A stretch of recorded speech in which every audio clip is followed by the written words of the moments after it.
Snowball Derby is the Daytona 500 of super late model racing.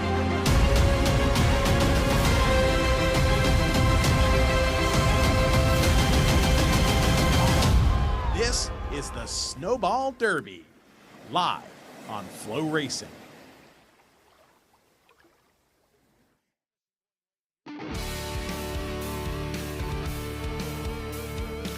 The Panhandle of Florida has taken an absolute beating the last 3 days, but we will not be denied. It's time to get back on track for the 58th Annual Snowball Derby, presented by Flow Sports from the Flags Speedway.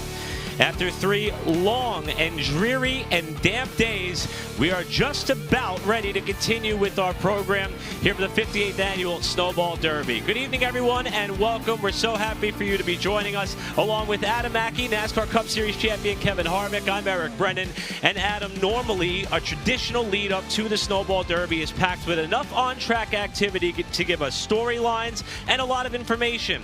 This year, total contrary, and the entire pit area is really anxious right now.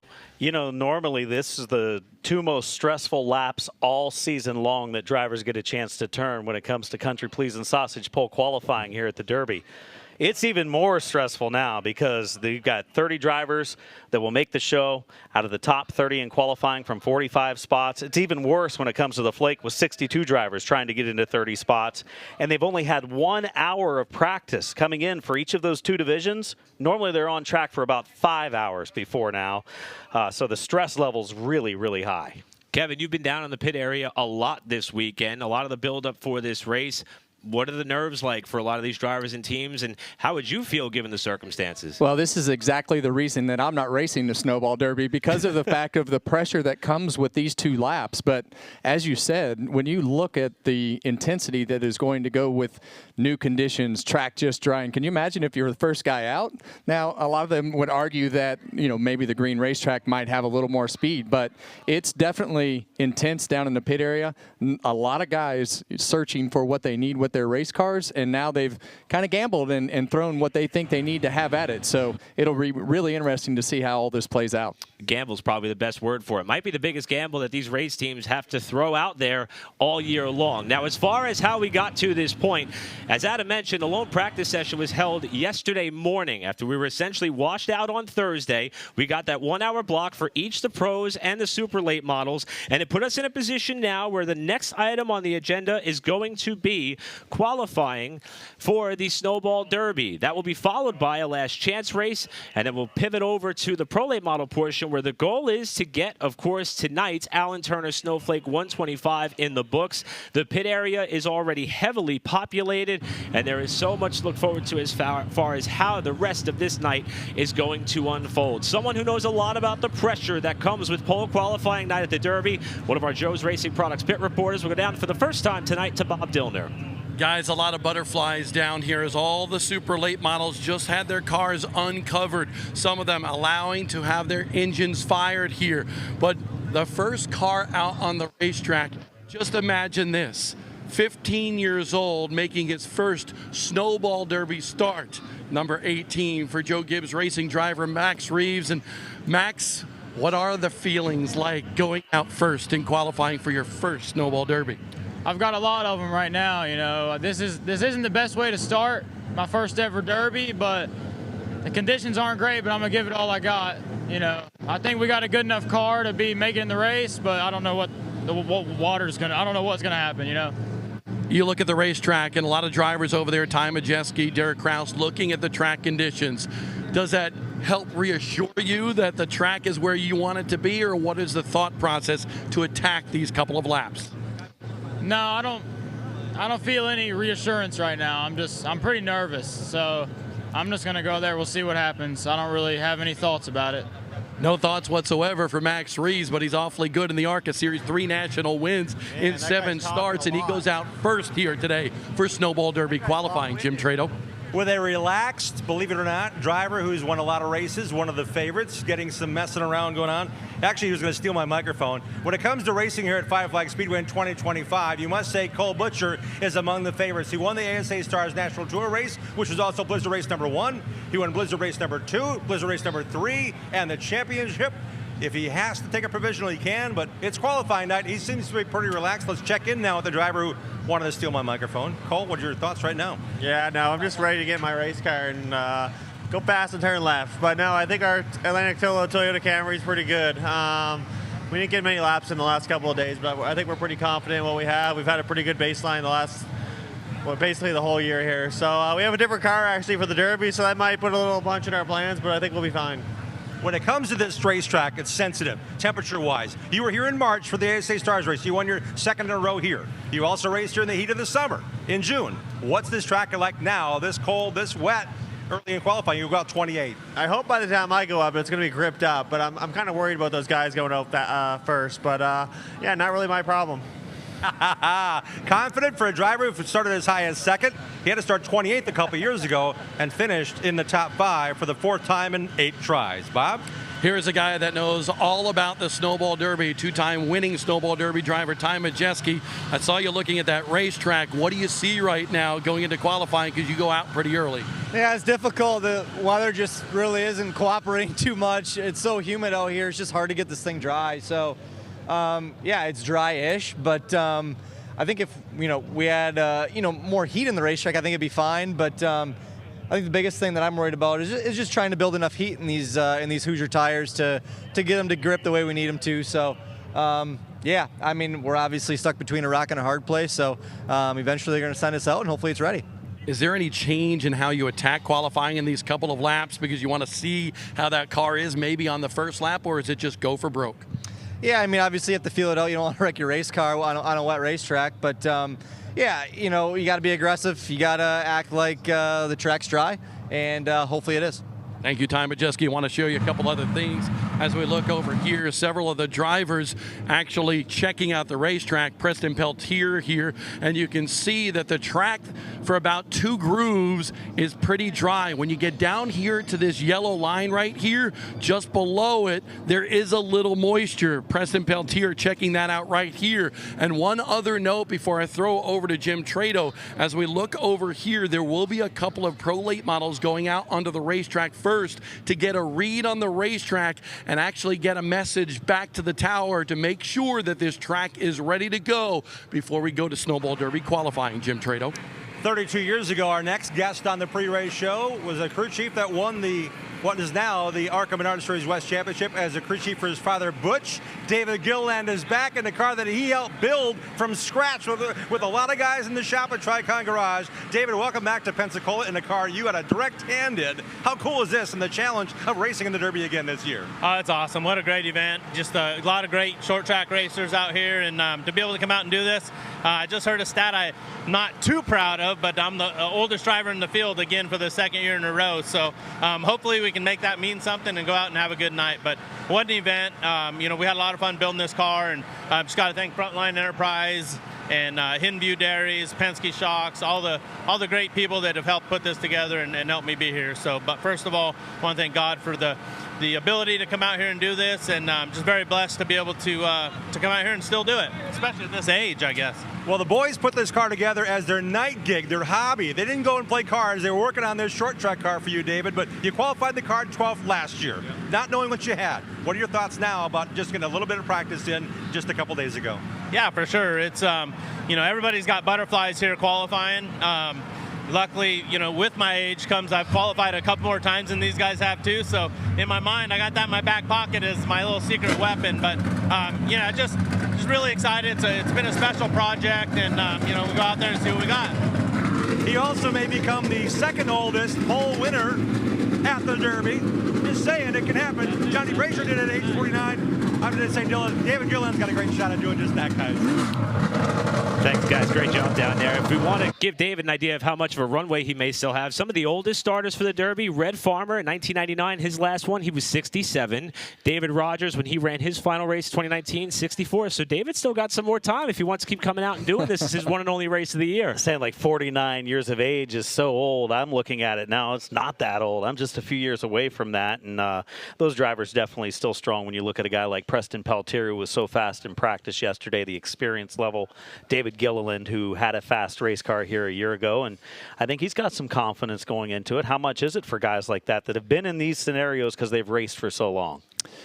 The one interesting thing that I pulled up and listened to during practice was a lot of these guys, we switched tires. We went from the 1s and the 3s, and now we're on the 45s. And when you listen to what they were saying is how slow the tires came in and how much wheel input that they had going on their outlap out into turns 3 and 4. So I think that's probably a little bit of the reason that a lot of these guys are nervous, with the fact that they know how sketchy these cars have been on those warm-up laps. We heard a lot of different agendas and perspectives, some from a driver trying to make his first Derby, like Max Reeves, others like the veteran Ty Majeski, who seems a little less concerned. How about another driver trying to make his first Derby, who's already had quite the eventful couple of days, if you will. We'll go down to Bob Dillner, who is with Gavin Bichelle. Gavin Bichelle was quick in practice, very limited practice that we had yesterday at Flags Speedway, but had an unfortunate circumstance where his car wound up in the wall. He's in a backup car here today. Your first laps in this race car will be qualifying. How does that sit with you? Obviously not really phased. We've ran this car a lot this year. I know it's fast, and I know my guys put the right stuff in it. So I can't thank all my guys enough for working really hard and getting this thing back on the track. So I'm very nervous. Derby, it's my first Derby, so I can see why everyone says qualifying so intense. And right now the nerves are kind of starting to set in. So I'm just trying to get locked in and get in the zone and hopefully put this thing in the show. Kevin Harvick was in the booth talking about these tires and how it might take a lap for them to really come in. What have you learned from this tire down here in that limited practice session? Yeah, definitely being here last week and testing. Definitely takes a little bit longer for it to fire, even on the race run stuff too. So I think it's going to be really cold. Obviously it is cold, so going to need to get a lot of heat in these things. But no, I can't thank all my guys enough. Dennis, Brandon, William, Jeff, Josh, all of them for working really, really hard last night and yesterday to get this thing to where it is now. And hopefully the result will pay off. And listen, this race car is not just a backup car. It's a very good car for Gavin Bichelle, a car that he's won with on a couple of occasions this year at New Smyrna Speedway. Thanks, Bob. And to give a greater idea as to how far in the concept of having pole qualifying for the Derby impacted by weather, this is the first time since 1983 that qualifying did not take place on its originally intended day. So it's been quite a while since we've been under these circumstances. And we're seeing, Adam, all these drivers are having different approaches, some throwing caution to the wind, others admitting there's some nerves before they hit the racetrack. It's going to be a wide range of how maybe perhaps confidence is going to play a role into how well you perform on the biggest 2 laps of your year. You know, when we look at practice yesterday, there was 3 tenths separating 1st through 30th. But in qualifying a year ago, it was only about 2 tenths that separated Ty Majeski's 16.175 to 30th quick. Last car to get in qualifying, Stephen Nassie's 16.396. 2 tenths isn't very much on a half-mile oval like this.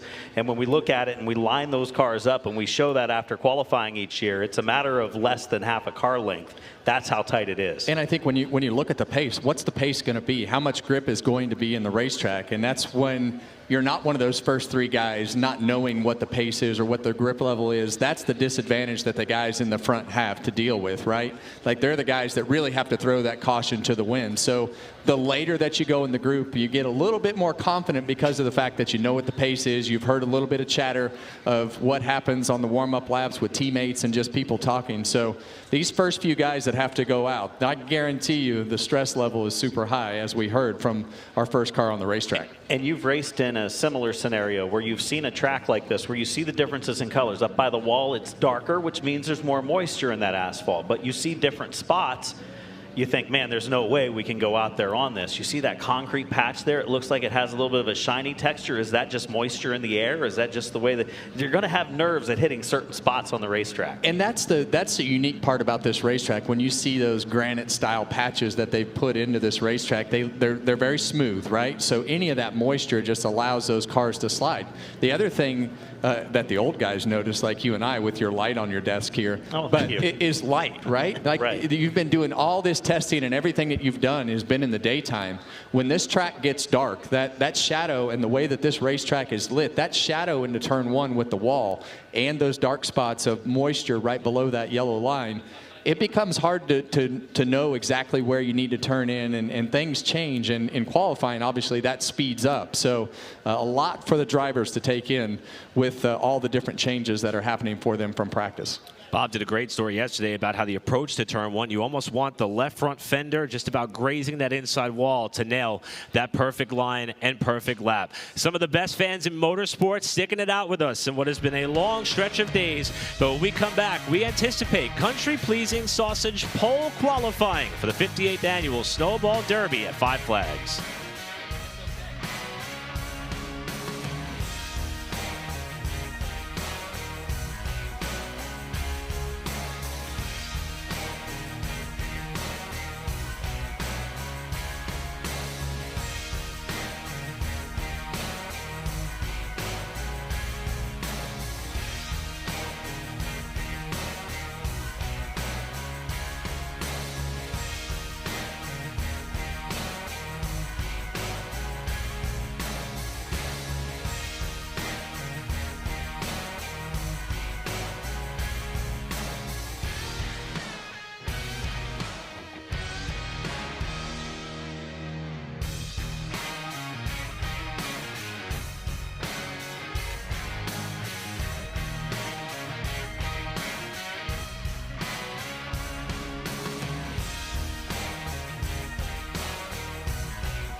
On the Gulf Coast.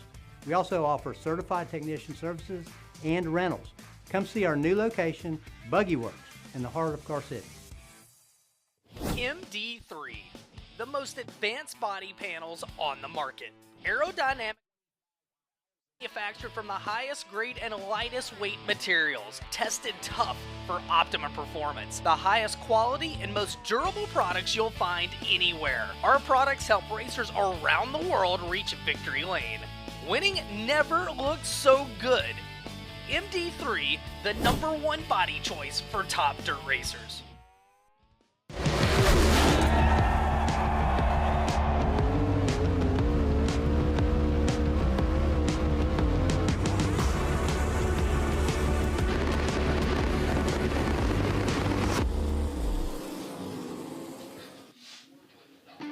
The most daunting 2 laps in all the short track racing coming up with country pleasing sausage pole qualifying. Part of the 58th annual Snowball Derby, a day late but not a dollar short with $2,000 on the line for the quick time qualifier.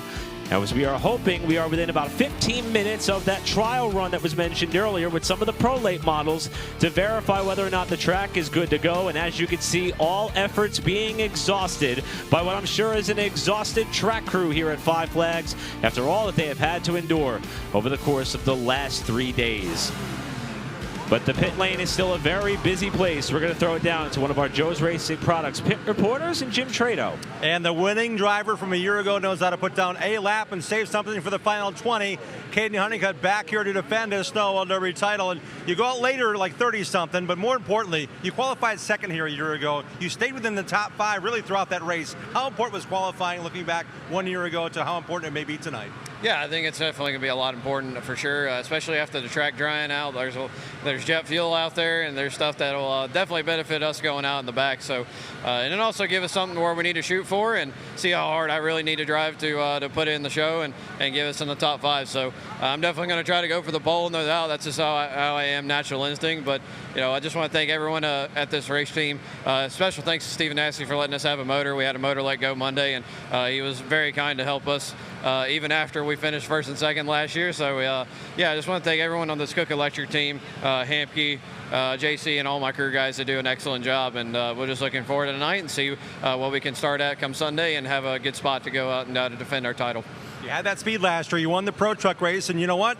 This is not the only race you're going to race in this weekend. You've got 3 races now stacked up on Monday. You bagged a bunch of money in the Run for the Money earlier in the weekend because it was a week and a half ago, 2 weeks ago it feels like. Saturday night you put out a lap. Each division got to put out a lap down, and you already backed $900. $2,900 sounds pretty good if you win the $2,000 Country Pleasing Pole Award, right? Yeah, I mean, honestly, I'll try to go get $3,900 because the Flake qualifying will be after this, hopefully. So, yeah, just all the owners I get to race for. I get to race my dad's truck. I haven't raced with my dad since 2017 here, so that'll be really cool.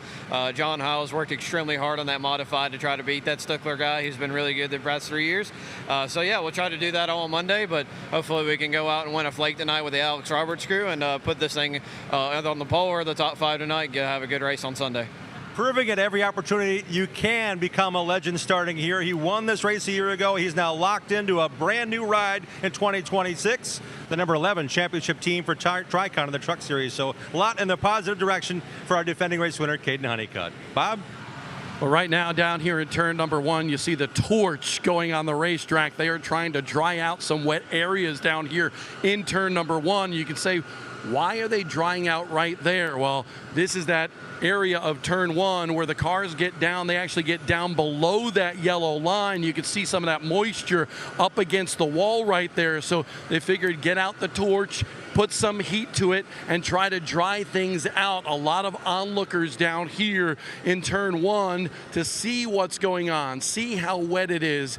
Scott Menlin's down here. Tim Bryant is down here from Flags Speedway. Several different people amongst the teams, crew chiefs, drivers, and so forth.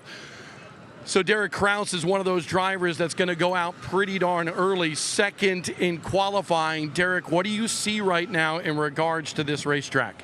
I mean, they're working really hard at it for sure. Tim and Scott and everybody are going to make sure it's right, but I feel like right now it just needs to be a little bit drier. So they'll do everything they can and to get us a good, fair chance at it. And as you know, it's the biggest qualifying run of our year right here. So got to make sure it's right. What are you concerned about when you were down here? I saw you talking to Scott Menlin and so forth. What areas are you concerned about to make sure that they get dry?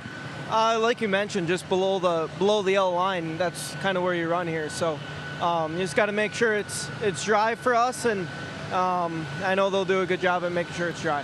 Derek Kraus, he's been coming down here for a decade now, trying to make another Snowball Derby. Jim Trado. 2024 Southwest Tour champion Buddy Shepard has made the pilgrimage again this year for the second time. Last year, raced in the Derby. You're racing now both in the Snowflake 125 and in the Derby. But I think we're following the progress of Buddy Shepard, the never stop working on the race car mode this weekend. We caught you yesterday taking things apart before you got a chance to practice. Have you touched the car since you got on the racetrack? Oh yeah, we've touched a lot more things. Dwayne Sharp, he came up with some great ideas last night, and we reworked her this morning. So I can't thank all the guys enough for working in the rain out here. Everyone's wet. Everyone's ready to get after this deal. Hopefully we can get the Flake race in tonight. I'd love to see that. I can't thank Call Ambulance enough for all. Levon, thank you so much. Everything you do for us. Dobie Yeager Trucking, getting us out here. Scott Massell, Blaine Rocher for letting us use our hauler so we can bring 2 cars. It's pretty wet. Hopefully we can dry off and run some races. You ran top 10 here in the Blizzard race in September. That was another pilgrimage across the country. How much confidence did that give you knowing how little track time you guys got? I think every time we come here, we bring something that we think is going to work, and it really doesn't. So we just never stop here, right? Like, this place is so mentally draining. I think for us, it's just been hanging out and having good conversations at the house and just having a good time. Not tinkering, getting speed in these number 22 cars we'll see tonight in the Snowflake 125, and hopefully for Buddy, a great starting spot for his second straight Snowball Derby. Bob? Stephen Assey looking at this racetrack like so many others down in turn number 1, some onlookers up in 3 and 4. What do you see right now in regards to how close we are for qualifying?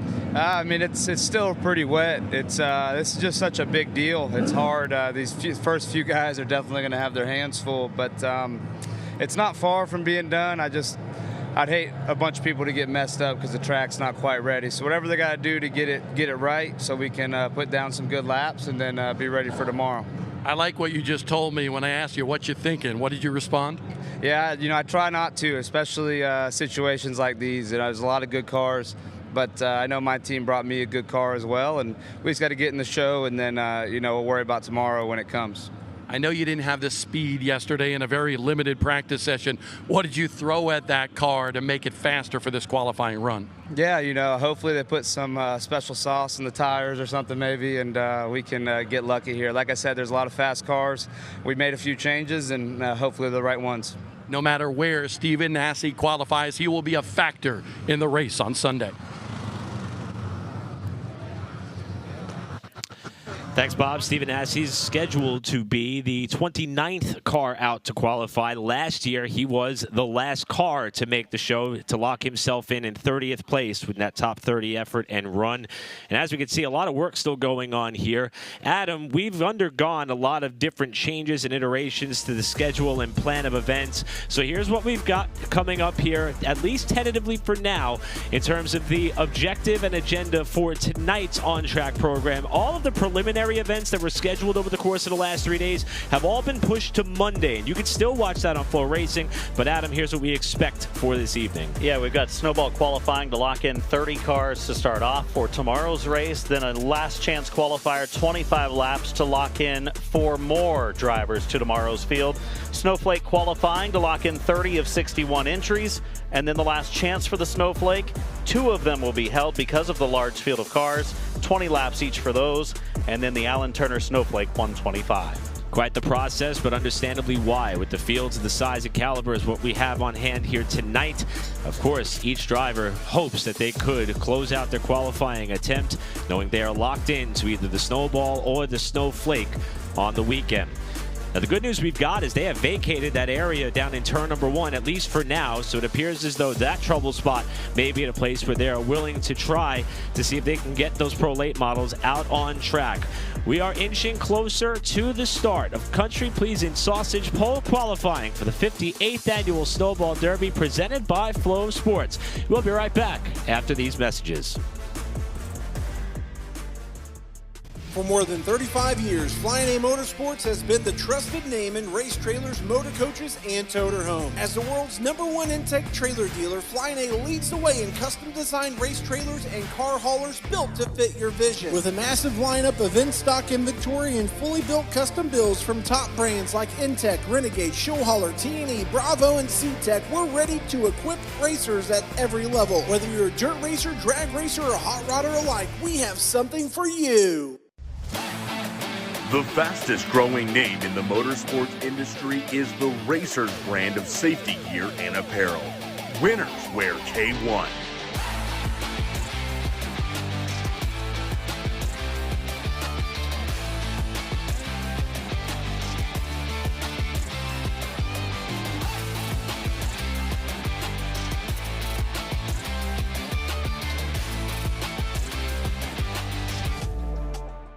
This isn't just a shop.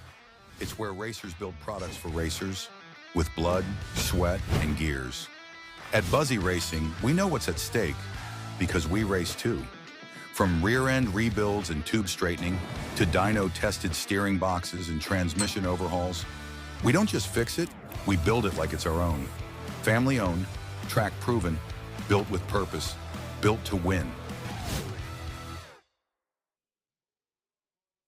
For over 2 decades, Fastlane Racing Apparel has been the official merchandise partner of Flags Speedway and the Snowball Derby. Visit shopsnowballderby.com for the official event merchandise of the 57th Snowball Derby, or find us at our 3-track locations.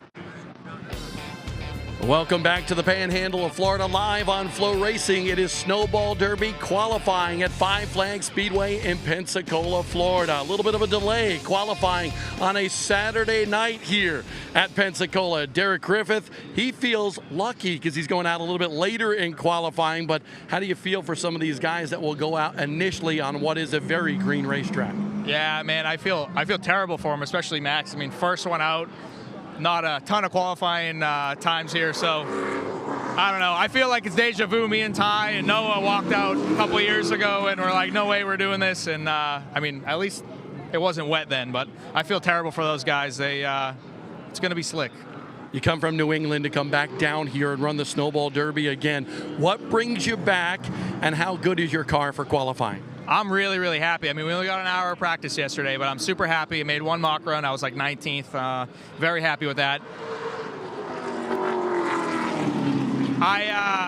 Every year, this is a marquee event. I mean, this is the best of the best. Everybody here's a somebody. They got 70 pros this year. They got a whole bunch of supers and a lot of big names. So I'd love to add my name to the list of someone who runs good down here. We're getting better and better, so we'll see. And you can see how interesting DG is on looking at these pro late models on the racetrack and how they adhere to this racetrack down in 1 and 2.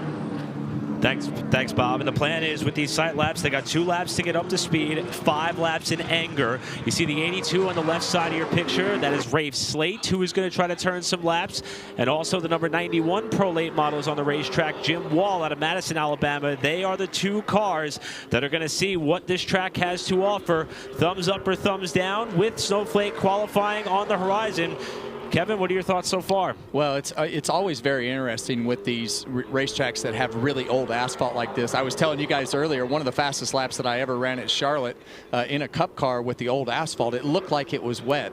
And man, when you went out there, the thing just had so much grip. So I'm hoping that's what this situation is like. You see a little bit of dark spots here and there, but for the most part, the cars have looked pretty under control.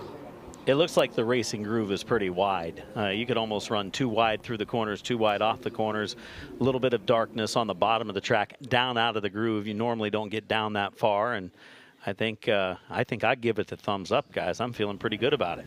I agree also because I'm really anxious to get this qualifying session going. We've been waiting a while to see this. Carson Brown, interested onlooker, as he too was trying to see what the track looked like under those conditions, trying to make his first Snowball Derby with the Anthony Campy racing team. And there's Max Reeves, who he is probably awaiting word as to whether or not this will be the attempt for him to try to make his first Snowball Derby. As Bob alluded to, 3-time winner on the ARCA Menard Series side, also spent a lot of time racing these types of cars. Most recently ran the Florida Governor's Cup, had some misfortune there, but he is fully aware as to what is at stake here tonight. We'll go back down to our Joe's Racing Products pit reporter, Bob Dillner. Well, guys, as you see Max Reeves inside this car, I just want to tell you that he's got some good tutelage down here.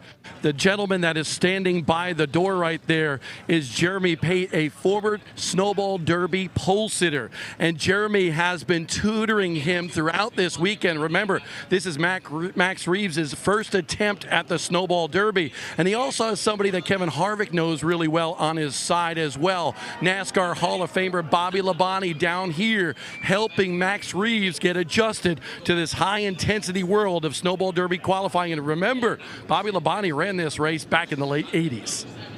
Let's go to Jim Trado. The driver who's coming here from Quincy, Washington. He raced full-time this year, almost full-time this year in the ASA Star Series, towing from the shops in Idaho. About a brand new, beautifully wrapped gift called a race car here to the Snowball Derby. Casey, your thoughts about qualifying for the Derby again this year? Last year, it didn't go your way. Yeah, just really looking forward to qualifying. We have a really fast car. Trevor Christiani brought me a really bad machine this weekend and kind of got a chip on my shoulder with how last year went. After missing qualifying, I got told I might not be good enough to be in a Super Late. Just looking to prove that wrong. Go out here, qualify really good, and just shut out all the haters. You proved this year at your age you're able to race and compete for top 5 finishes at tracks like Slinger, Wisconsin, other big racetracks. Not only that, but you're a champion in the Northwest Super Late Model Series. That chip, how does that carry through here, knowing you've got 2 cracks at winning a trophy here with your Pro Late as well? Yeah, it just kind of helps motivate me.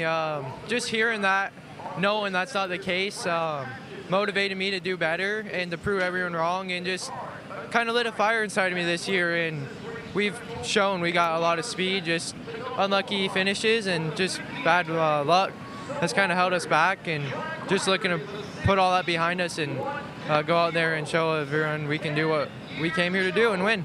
Casey Klein on a mission. He already committed next year for a full-time ASA Stars run at 17 years of age. A bright future ahead for this young Washington racer. And he was very fast in the lone practice session yesterday. 6th on the session as we are ready to officially kick off Country Pleasin' Sausage pole qualifying with a driver trying to make his Snowball Derby debut. In the Cookout, Coca-Cola, Cheerwine, and Taco Ruse number 18 out of Trinity, North Carolina, Max Reeves will be the first super late model to test his talent against the clock to try to make the Derby field for the first time. Yeah, and we heard the nerves out of Max when he was sitting on that grid. Oh, yeah. You could see the intensity knowing that he had to be that first driver out. You see him up the racetrack still trying to get some heat in both those front tires. They get the green flag, so they get one warm-up lap to get him up to speed. Max Reeves has experience here. He's been in victory lane here in an ARCA East race earlier this season, one of his 3 ARCA wins. First lap of Country Pleasin' Sausage Pole qualifying. Reeves across the line, clocks in with a 16.460. The track record here, 16.120, set by one of the drivers trying to make the field again. In fact, former winner Ty Majeski. You see Reeves bottom out there a little bit, going into 3. He'll come to the line to complete his run, and the checkered flag is out for Max Reeves. He goes a little bit quicker that second time through. Lap of record, a 16.459 for Max. Check that, a 459 for Max Reeves. Correct, yeah, 1/1000th of a second better, second time by, and it brings up the number 9 of Derek Kraus, veteran driver.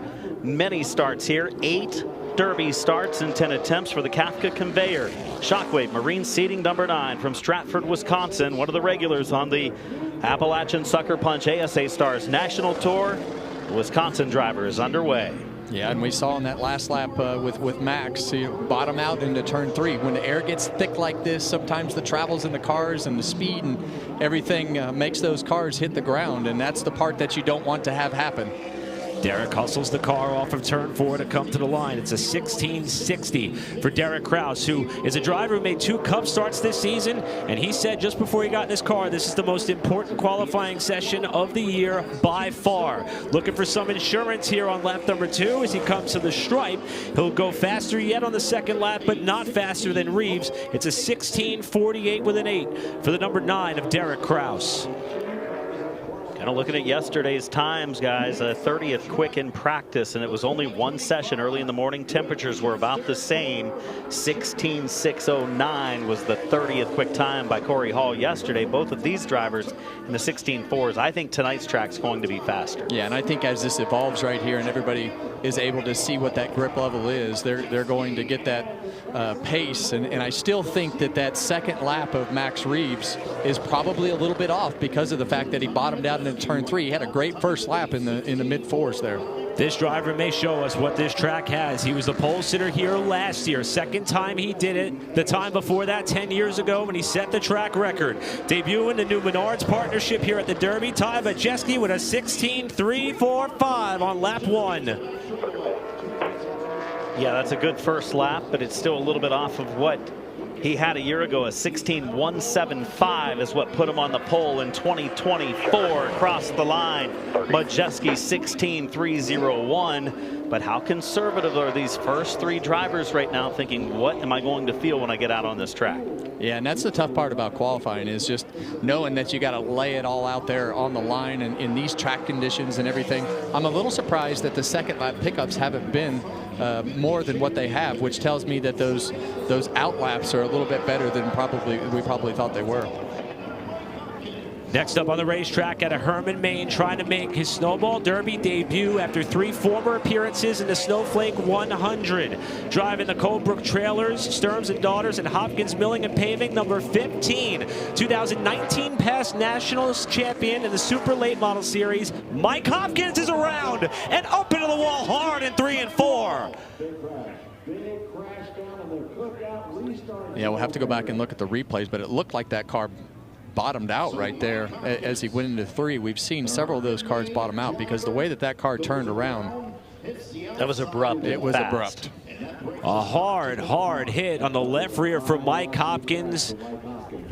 The winner of the past modified exhibition race at Hickory Motor Speedway earlier this season was runner-up in his last Snowflake appearance back in 2023, and the chances of him making the field this year have just taken a dramatic blow along with that race car up against the concrete in turn 3. And the interesting part, when he went out of the pits on his warm-up lap, he was all the way up in the 4th groove of the racetrack, which tells me same type of scenario. Maybe the car was on the racetrack too hard because he was way up the hill coming to his dead lap. Yeah, and I was trying to figure out when I saw him way up the banking if he was trying to just put a lot of wheel in it to get heat in the tires. He's checking it out to see if anything's broken, but unfortunately, you know, he slammed the wall so hard on the left side.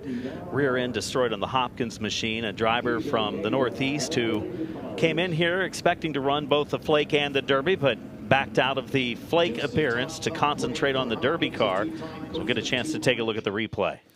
Yeah, and you see right there, that car is just, I mean, it's around, and that's not typical for these cars. If that were a Cup car or something, the way that that car snapped around, it's either on the ground or something broke. The good news there, we saw Mike get out of the car after what was a pretty square shot to the left rear of that machine.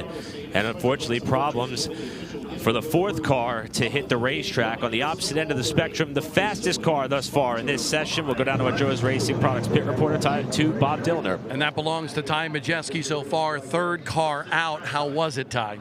Yeah, I mean, track's fine. Yeah, you just can't obviously get in that third groove. So you have to be disciplined with building heat, but yeah, obviously do it efficiently. So yeah, I don't think that's going to hold up for fast time, but yeah, it should be good enough for, you know, top 10, top 15, and put us in a decent spot for Sunday. And honestly, it doesn't matter where you qualify, guys. You know, if you're in the top 30, you have a chance at hoisting that Tom Dawson Trophy on Sunday. And for Majeski yesterday, he was in the 16.4s, 4.78 in his only practice session. So he's, you know, a good 10th and a half quicker today in qualifying from where he was a day ago. Yeah, and I think the quick time yesterday was Dawson setting it like a 26, so not far off of the pace yesterday. Oh, he yeah, bottomed you see out. it right there. You called it. Yeah, with these super late models and pro late models, you can drive them sideways. And so when you see something that abrupt, you know it's on the racetrack way more than it needed to be, or something is obviously broken in the back of the car. Well, the really hard-working track crew here at Five Flags Speedway being put to the test early on in this qualifying session. It's just the fourth car of 45 scheduled qualifiers to hit the racetrack. Finds problems in turns 3 and 4. And we're going to take one more look at this here for Hopkins as they try to remove that car from the scene and finish the cleanup portion. And here it is again, going down to turn 3. Car just bottoms out. You see the sparks flying. That's instantly what sent the car around. Yeah, when it bottoms out that hard, it just takes all the load out of the tires, and you know, you just wind up with no rear grip right there in the back of the car. So is that just a matter of shocks being set wrong, a spring issue, something in the suspension, or they just underestimated the ride heights for the left rear? I think that, you know, it could be a number of things, and the way that car bottomed out in the back like that is very, I don't even know the word to use here, you know, just not normal, a little strange. So you don't really, I don't want to say it was the height set wrong, you know, because it could have been something that broke on the car, but you definitely see the middle and back of the car hit the ground right there, and that's what turned that car around. And Hopkins was decent yesterday, inside the top 30 in our only practice session for the Derby. But we did see Max Reeves do the same thing, but you could tell his was with the front of the car, which is pretty normal with these cars. The way that car sparked was not a normal bottom out with the what looked like the front of the car. You see a lot of fluid has been left behind, and that's what they're continuing to try to clean up here as we take a look at some of the marks with the car going down in the corner. And is that fluid right there about halfway through that first line, that first wave? Not quite sure. I don't think so. It was not unrelated. You can see his tire marks going up into the corner. So a hard crash for Mike Hopkins, whose Snowball Derby attempt may come to an end here, because again, contrary to what we normally see, instead of him having an opportunity to maybe find another car, maybe find another backup ride, the last chance qualifier is scheduled right after this. There's not enough time for them to try to put up a contingency plan. That's the line of fluid that they're concerned about. Fortunately, it goes straight down the track, so it's going to be a very short time. They're going to run through it, and I'm sure they're going to take every opportunity to clean this up real good before the next car goes out.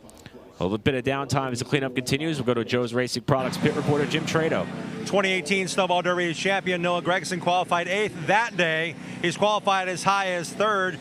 We're sitting here wondering if this track is ready to go. Mike Hopkins appeared to have a failure on his race car, but more importantly, there's a lot on the line here for you and these Rhett Jones Racing guys, isn't there? That's right. Yeah, first off, I want to thank all the fans for coming out and sticking it out through this weather. You guys are rock stars, so thank you. And yeah, the track looks pretty ready to go. It's been a long week, not a lot, so that's been a bummer. But yeah, hopefully we get this Sucker Punch Track TV car up front. We had a lot of issues there in practice yesterday or 2 days ago, whenever we practiced, with the engine cutting out. So only did 2 laps, unfortunately. So we'll see here. Hopefully we can get up there and lay down a couple good laps, have the motor run good. But can't thank everybody enough from Port City Race Cars, Red Jones Racing, and especially all the fans down here in Pensacola. We appreciate you and hope to put on one hell of a show when we go racing. While the team went through the entire race car to get it ready, you've not been in that car since it was misfiring. Your thoughts on the confidence of the team and what you can put down here running here just once a year nowadays? I've certainly had more confidence going into qualifying probably every other time than I do right now. But we tested here, and I felt like we had a good baseline, good balance. Just the motor stuff scares me. You never know. So the good thing is there's a last chance race if we can't figure it out here in qualifying. And but we got great guys on the team that, fingers crossed. Great to see Noah Gragson back here. He's raced in 7 of the last 9 of these races. That's indeed exactly matching when he started racing full-time in the NASCAR National Series. He loves this race. He loves his guys here in the Red Jones Racing camp. Noah, one of 4 full-time Cup Series drivers trying their hand at the 58th Annual Snowball Derby. He will be out to qualify a little bit later on. The next driver scheduled to qualify, ironically, also towards the bottom portion of the practice sheets from yesterday, Casey Johnson. That team had motor issues as well and actually changed the engine before this qualifying session, so he too will be up against quite the challenge when they pull that car out on the racetrack. And Kevin, we talk about the fact there wasn't that much track time, but as we've heard, there's been a lot of teams that have had trials and tribulations. It really is their first and only chance to see if they've got it right that first time. Noah, Johnson, several others in that same boat. Can't imagine what that feels like. Well, all the nerves that go with this qualifying session, just the intensity of it and the competition and everything that goes with it. And then you add in, is my car going to run? Is everything going to be okay there? And so you're thinking about all these things, and you heard Noah mention all those things. That's on his mind, and as it should be. And with the way that the weather has been, it hasn't given us any options to be on the racetrack. And you depend on those practice runs to get the bugs worked out of your car and all the things that go with that, as we see him putting oil dry down on that streak that we were talking about in turns 3 and 4.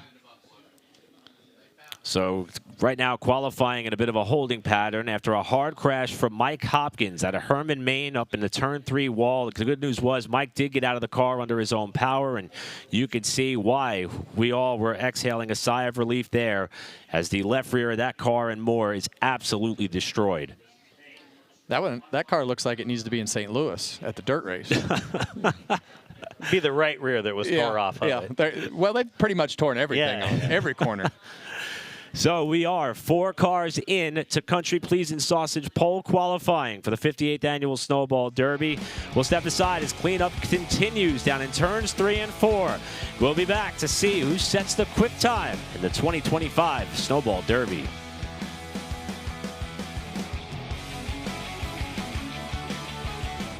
From the track to the trail, from your everyday cars and trucks to championship-winning vehicles, Eibach has you covered. Race, lift, lower, high-performance suspension for all. Eibach, the #1 choice of champions. Proudly made in the USA, engineered to win.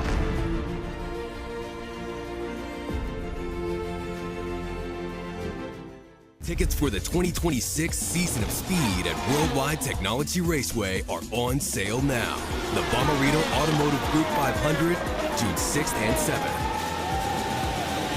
The NASCAR Cup Series Enjoy Illinois 300, O'Reilly Auto Parts Series, and Confluence Music Festival, September 11th through 13th. And the NHRA Napa Auto Parts Midwest Nationals, October 2nd through 4th. Save big by going to WWTRaceway.com. Women owned and manufactured in South Carolina, PFC Brakes is the #1 choice for motorsports, fleets, auto manufacturers, and first responders. PFC delivers the best brakes on the market, guaranteed to outlast and outperform the competition. If you're looking to win at the track or reduce downtime for your fleet, or just need more stopping power when towing your boat or trailer, look no further than PFC Brakes. Visit us at pfcbrakes.com to find your local PFC Brakes distributor today. PFC Brakes are bred to win, from the track to the job site. No compromises. Hey, this is Kyle Larson, and you're watching the best pavement, dirt, and drag racing, all live on Flow Racing. You have great racing on the track, you have great crowds. 400 race cars.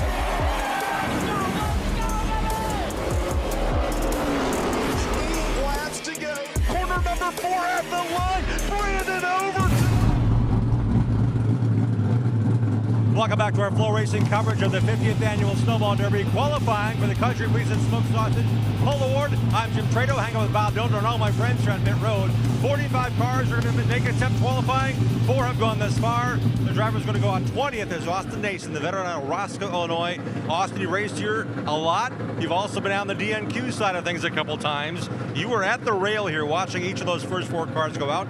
Your thoughts as you're kind of contemplating what you need to do and what they're doing on the racetrack right now? Yeah, it's just such a narrow racetrack tonight with the rain. You only got a couple grooves to kind of scrub tires in. These tires take a little bit to get coming in. So, yeah, hopefully we do a little bit better than we did yesterday. We tried some stuff that didn't work, so went back to what we knew and see if we can put it in the show tonight. One thing I like to follow is how good you guys are at approaching your races. You're not the best. I'd say you're not chasing the fastest qualifying lap or the practice lap or the mock run. You guys methodically go through things with Brian Johnson and all the things he knows about shocks. So when it comes to those speed charts, we're throwing that away. How much work did you guys do on that race car, given the time you had since yesterday's practice? We did a lot. We did a lot of studying last night when we got back and completely switched the car over. Just, like I said, back to kind of what we know. You're always trying to find stuff in this sport, and sometimes it don't work out. So we'll go back to what we know and put it in the show tonight. Austin Nason trying to break in the top 30 for just the 3rd time. He's had racing the LCQ a couple times as well. And Dylan Fetchell's going after his 2nd chance at the Derby. Last year qualified 22nd, finished 21st. But he's got some laps here. Pro late model champ here and at Nashville in a given season. That doesn't matter a whole lot right now that it does at Dylan. Yeah, I think it helps. I got quite a few laps here, like you said. Yeah, just hopefully we can make it in the show. Really looking for a top 10. That would be where we want to be. When it comes to racing supers, the efforts you and your dad put forth, working with teams now racing for you guys in pro late models, and you're doing the Legends thing still at Nashville, there's a lot going on. When you get a chance to race the super, how much fun is it? How much work is it? Yeah, it's a lot of work. Thankful for my guys. We got a lot of good guys that help us out. So especially weekends where we have 2 or 3 cars, we couldn't do it without them. So really thankful for them and really just ready to get this over with. So you're saying, let's just get a lap and let's do what we need to do. Do you think you got the speed to break the top 30? Yeah, I think so. Struggled a little tight in practice on mock runs, but we didn't get much time, so I think we'll be all right. The thoughts of Dylan Fetcho again, racing for his 2nd straight Snowball Derby. He's raced in the last 6 Snowflake races, guys. Back to you. Thanks, Jim. And how about that? Just can't wait to get this over with. That seems to be the theme for some of these drivers because of all of that angst and build up to this moment. Well, that was every qualifying session for me. I couldn't wait to get it over with. But you have all this anxiety, and when you're done, it's just a relief, and you could definitely hear that out of Dylan. Yeah, Dylan Fetcho, an excellent driver, Nashville Fairgrounds Speedway 3-time champion, and qualified into the Derby a year ago. Finished in the top 30, but looking for a little more here this year, and yesterday was among the top 30 in practice, but barely, kind of in those mid-20s.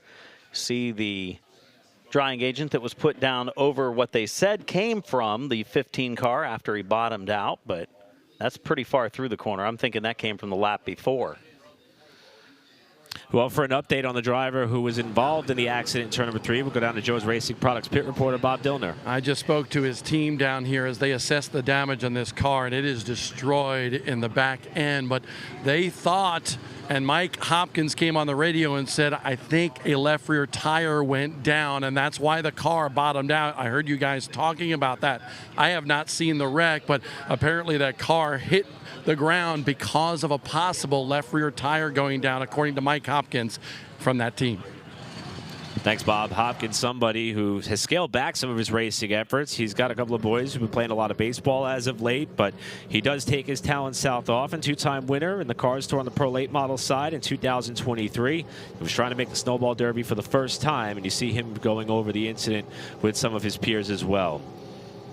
Well, one driver who was not in attendance for the Snowball Derby last season is back. Casey Roderick is with Jim Trado.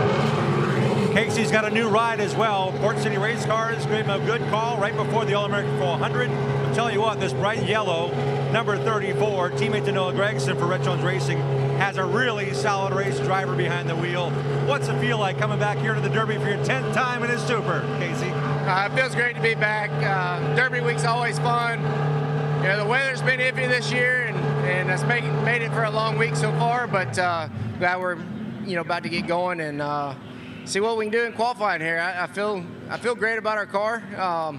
We've been working on our short run speed. We've been off on that a little bit, but Gary and the guys have done an excellent job working on this thing. They've worked really hard the past 2 weeks on it, and looking forward to getting them a good starting position here. How different is it for you racing with a different chassis? Just your second time in a Super and learning so much and trying to give back and help the team as well. But when it comes to this racetrack, I think you got an upper hand just like you did at Nashville. Yeah, it's definitely a learning process. Everyone does things different, and different drivers like the different things. So we've been working really hard to get it comfortable for me, and like I said, they've done an excellent job so far, and looking forward to getting them a good starting position. Racing for his 10th Snowball Derby. He's won at Nashville in weekly racing. He's a Blizzard champ here. He's certainly one driver to watch. Welcome back, Casey Roderick, to the Derby, Bob. Glad to see Mike Hopkins out of his car in A-OK after a hard lick during qualifying. The team initially telling us that they thought the left rear tire went down, but what do you think it was, Mike? I mean, honestly, it drug a little bit, but it lifted getting into 3, and then it just like the left rear tire blew. But I think the left rear oil line, the oil tank line or something come off, and it dumped oil over the left rear, and I was along for the ride, and just can't thank Hemke Race Cars for building a safe race car, and thanked all my guys for sitting out the week, and just time to go home to my kids and my wife back home. I know Mike Hopkins is disappointed, but he's a racer and will be back behind the wheel in New England next year. We are awaiting the qualifying attempt for a driver who's going to see a lot more super late model races in his near future. He's a star in the Trans Am TA2 series, Tristan McKee.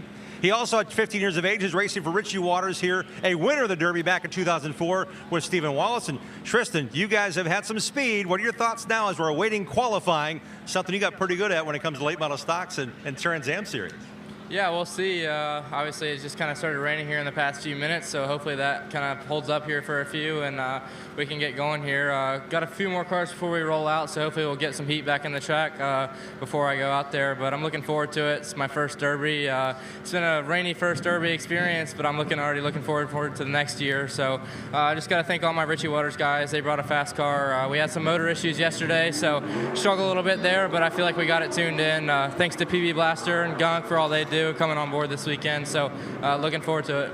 Tristan McKee, 3 poles in Trans Am this year, 2 for 2 in the late model stocks in the Cars Tour. When it comes to pole positions, let's see if he can put down a lap here in Richie Waters' Orange 5. The other 5 entered in the field for the Supers on the racetrack now out of Edgerton, Wisconsin. In the Hogan Farms, Valley Gasket, Pro Safe Utilities, Marcus McGuire Homes, All Pro Paving, and Encompass Construction, heavily supported number 5 of Casey Johnson, who, as we mentioned, brand new engine in this car for this run. Well, never what you want to hear before you go on the racetrack, that it's starting to rain, and then you've got the speedy dry in 3 and 4. So a lot of challenges there for this 5 car as you see him go up the hill. Yeah, I think he's trying to get heat in the tires, trying to judge his lap. This is obviously his first official lap of qualifying, so maybe a throwaway lap and going to really focus in on lap 2. His challenges started yesterday when they had engine issues and had to change the engine in the number 5. So see what Johnson can do here, but again, turn 1 and 2 pushes up the track, kind of out of the groove. See how hard Casey's working the wheel for the 2025 ASA Midwest Tour champion, trying to make his 2nd Snowball Derby and first since 2021. And that lap will come across at a 16.978 for Casey Johnson in the 5. Yeah, not the laps he needed. He's half a second off of 3rd quick Derek Kraus of the 4 drivers that have logged times. This driver, 1 who has gotten it done twice. He's won 2 Tom Dawson trophies, driving the number 4 out of Michigan. Eric Jones, the Vast Racing Products, Simpson Race Products, E14 Cattle Company, number 4. Jones driving for an operation that is close to him. This is a family-owned entity, an entry for he and his team. Won the Derby 2 times in a row in his first 2 tries, trying to make a 7th Snowball Derby start. The time to beat right now is 16.301, set by Ty Majeski, as Jones comes off turn 4 to lay down his first flying lap. Right on the yellow line right there in the middle of 1 and 2 like you want to be, and that's not where he was when he had that out lap. But as we talk, you got to get the heat in the tire, because by this last lap, that's where the speed comes from as you see him get loose. Yeah, he's 16.8 first lap. Needs a little more speed. Still a 16.820. I wondered what kind of lane he would run through 1 and 2. But Eric Jones was able to keep it on the yellow line, but it wasn't fast. I don't know if that'd be good enough to get him in the top 30. Despite that bobble, that second lap was still the best, as has been the trend for all of the cars and drivers that have been able to lay down laps thus far. A driver who is a 2025 Kawicki Cup finalist may learn if he can capture that honor this coming Tuesday in the JC Motorsports CB Partners A-Rod Performance Parts and Fuels. Number 54 out of Pendergrass, Georgia, Seth Christensen, trying to make his Snowball Derby debut. 2023 winner of the Alabama 200, third in the Flake. Just a year ago was Seth Christensen, a young teenage driver, car number 54, coming to the line this time for his first official lap in qualifying. Christensen crosses a decent lap, a 16.749. He surpasses Eric Jones and Casey Johnson, but he needs a little more. Yeah, and I'm just wondering right now, we've seen all these cars since the break from the accident. See another car turn 4 right there get loose, but they've all been up the racetrack in the middle of 1 and 2. It was a little better, 16.734 second time by for Christensen, but yet we haven't seen a 3 or a 4, which we saw from Majeski, Reeves, and Kraus when we started qualifying a little while ago. And that was the second consecutive car that we've seen take a tight exit off of turn 4, perhaps hit a bit of a patch of moisture and snap sideways, but Seth still laid down his best lap on lap 2. In the freight racing, number 35, a driver who had a great season on the NASCAR Craftsman Truck Series side, capturing 3 poles. Going to try to get a pole here for the Derby with 5 prior Snowball Derby starts. Here's Monroe, Georgia's Jake Garcia on the clock. Runner-up at the Derby in 2019. He won the All-American 400 a year ago, and a World Crown winner in 2025 as the 35 of Jake Garcia, who's a young driver but now turns out to be a veteran of some of these big races as he crosses the line. First time is pretty sporty, a 16.673. Everyone is picked up on lap number 2. Expect Garcia to do the same. Can he get down there in the 3s and 4s with the top 3?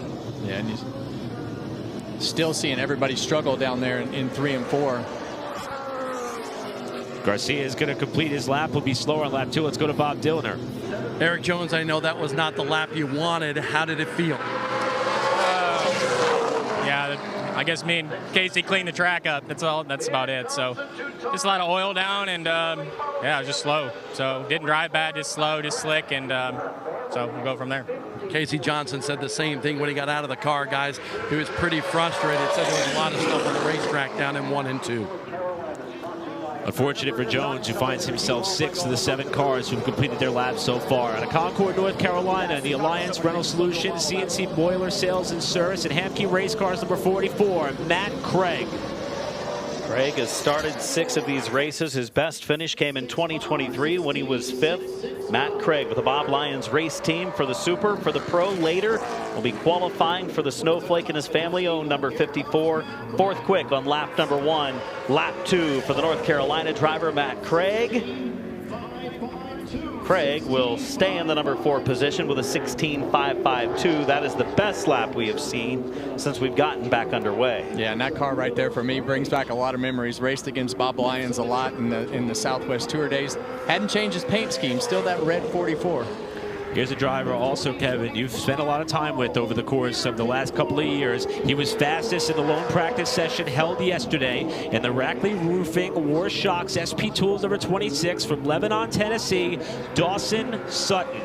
Yeah, and this is going to give us a great idea of where the racetrack is with the speed and everything in the car. Dawson lights out here in September, fast yesterday in practice, so we'll know what this racetrack has right now. I made it pretty well known that he's my pick to win the Derby, and it's tough to make a pick for the Derby, but he is on such a hot streak right now with an average finish of about 1.5 over his last handful of races. He's 3rd quick on lap 1, 16.473. If he hits all of his marks on lap 2, I think he's capable of going to the top of the board. The 2025 All-American 400 winner to the checkered flag. Sutton is going to come up a little little bit shy of the provisional pole. He clocks in second fastest with a 16:4.25, tipping our cap to the lap laid down by Majeski. He's clear of the field by more than a tenth of a second. And that's what we talked about. Sometimes these racetracks, when they get blown off and these really coarse racetracks like this, they love it.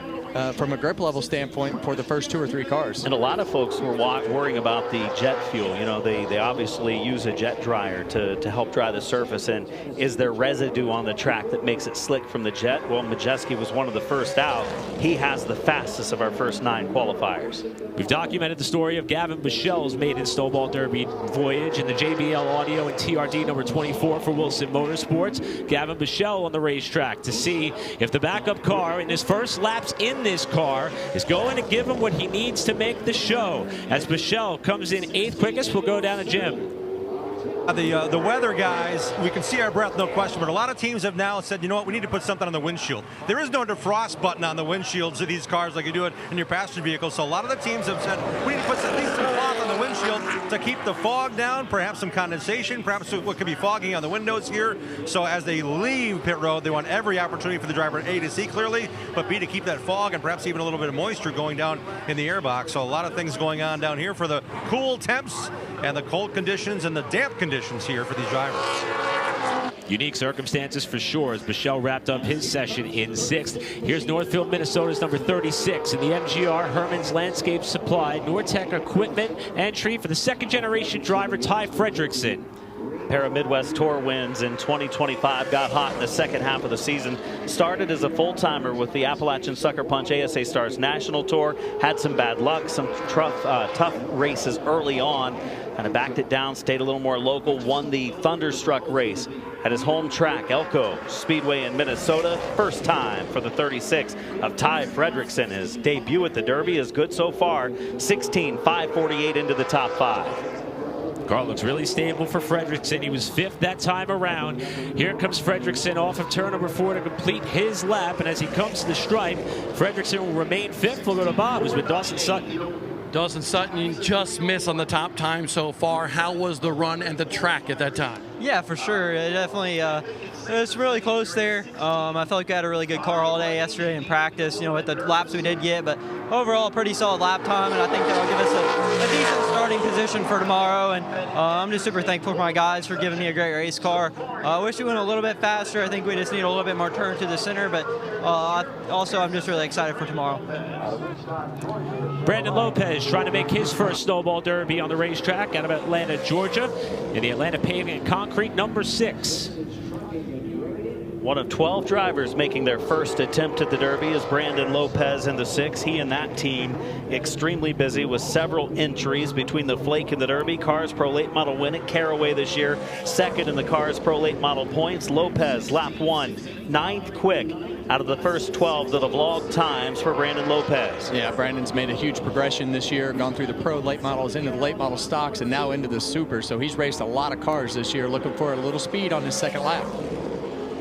6th quick, Brandon Lopez, right around mid-pack, and I would say that's got a great chance to make the top 30. And that's the ultimate goal, not only to try to sit on the pole position for the 58th annual Snowball Derby, but to lock yourself into the top 30 and not have to sweat out the last chance race that sits on the horizon.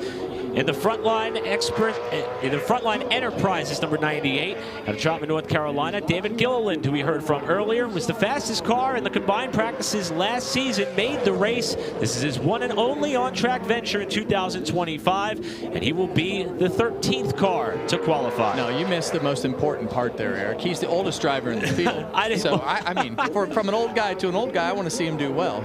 He can still get it done. Has shown speed in practice the last couple of years here, and he shows speed on lap 1. Best first lap we've seen, 16:445 for David Gilliland. This could be a lap for the veteran racers. Let's see what Gilliland's got on lap 2. Bit of a slide, almost up to the wall, and that lap was quicker, up to 2nd, 55 thousandths off of Majeski. Yeah, the one thing I really noticed about David's lap is he made sure that that car was on the bottom of the racetrack and in the center of both of those corners, and car looked good. He didn't lift coming off Not of at all. He was either going to knock the wall down or set a really good lap, and David Gilliland 2nd quick. Apollo 60, the Oscar Mayer and RaceChoice.com entry. This is his own car and race team. He's got some of his RFK teammates and friends with him. Ryan Preece from Berlin, Connecticut, hoping to make his fourth Snowball Derby start. Preece was in the top 10 in practice yesterday. The 35-year-old driver making his fourth appearance at the Derby. Finished fourth back in 2021. NASCAR Whelen Modified Tour champion in his career, and first lap for Ryan Preece right around mid-pack, a 16.540. We've qualified now 14 drivers. I'm going to guess it's going to take a 16.5 something to lock into the top 30. I think that 30th spot will be about a 16.55 or maybe 16.58. Preece picks it up to 7th spot that time through. As he wraps up his run, we'll go down for a Joe's Racing Products pit report from Jim Trado. Well, driver qualified third here back in 2016. He's coming back to the Derby. His last one was 2018, man. It seemed like forever ago. Spencer Davis back with us, number 96, Nexus team. The only GMS chassis in the field. Your thoughts about racing a bunch in supers and back here at the Derby finally?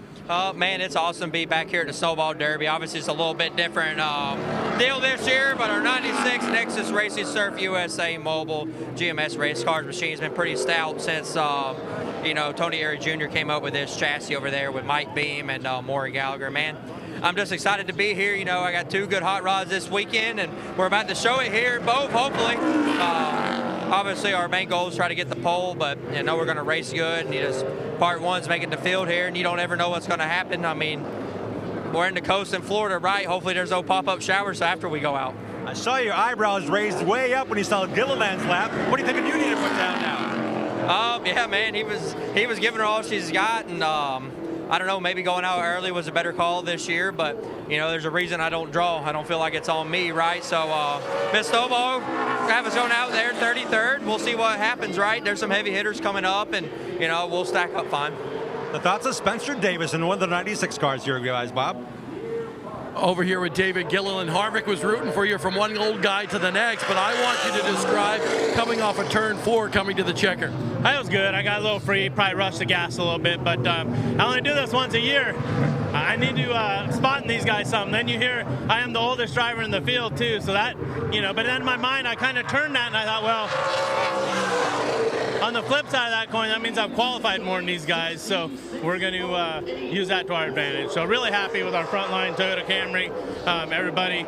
I got this bracelet on I got from my mom, says God's got this, and that's exactly right. I was, my heart rate was up a little bit right there before qualifying. I looked down that bracelet and it all went away. So, we're just out here doing what we can and excited. I feel like we got a race car good enough to win this race, and we're in the Snowball Derby. That's the biggest thing. Hayden Plybon out of Spokane, Washington, almost touched the lap that Gilliland laid down. He's 3rd quickest. Yeah, it's exciting to see these West Coast guys go back-to-back right here. Hayden Plybon, who's been a standout on the Northwest side of things all over the country, right here to Buddy Shepard on the track next. Yeah, Plybon showed a lot of speed in practice yesterday, so not a real big surprise there for the 3rd fastest lap. Shepard was among the top 30 yesterday, would still like a little more speed. We'll see what he has in store for the driver from the West Coast. Shepard comes off the corner trying to make his 2nd consecutive Snowball Derby in this number 22 car. And Buddy Shepard's first lap is going to put him 11th spot. Hoping for a bit of a pickup here, see if he can get a little more insurance to breathe easy when he climbs from the car, hoping he can make his 2nd in a row. Unless the track shows a lot of improvement, I think his first lap would have been good enough. His 2nd lap gets him in the 4th. 8th quick right now for Buddy Shepard out of the first 17 qualifiers. Puts him about in the first half of the field here, so a decent lap the first time around. 2nd one even better. You think the track's getting better as we go? I just wonder if we talk about that loose oil line, and we saw so many of those cars through 1 and 2 push up the racetrack, if it just wasn't like a small spray from the oil line coming loose, because there was 4 or 5 cars that really struggled there after the Hopkins wreck. That's a really good point. Here's a driver we heard from earlier. In fact, Brandon White of NASCAR.com put together a great story. This is, in fact, his swan song out of Roscoe, Illinois. In the car corner, White Oak Home Builders, Nason's Landscaping number 14, Austin Nason, will bid farewell to his racing career after this race, hoping to make the Snowball Derby. His first lap, though, puts him 16th out of the 18 cars that have been on track thus far. 5-time winner on the ASA Midwest Tour, finished 32nd. In one of his 2 starts, unfortunately for Nason, that was his best finish in the Derby, looking to turn it around here. Second time through for Austin Nason, moves him up to 13th out of the 18 cars. That's probably going to be just on the outside looking in. Might be heading to that 25 lap last chance qualifier later. Well, I got bad news for Noah Gregson. That car did not sound healthy coming across the front stretch. Yeah, they have not fixed that motor issue. We heard him talk about that problem that they had in practice, and he hoped they got it fixed, but it sure doesn't sound good. This is the Port City Race Cars number 30 for the Rhett Jones Racing Team. Noah Gregson, who documented the fact that they have had some power plant issues with this car. They thought they may have repaired the issue, but unfortunately, he's not even going to try to finish the run.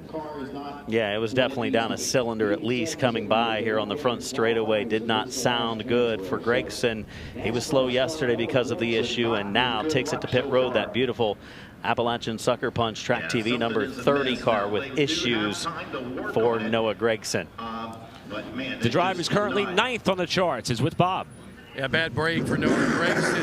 One cup regular to another. Ryan Priest, you're inside the top 10 right now. Is that going to be enough?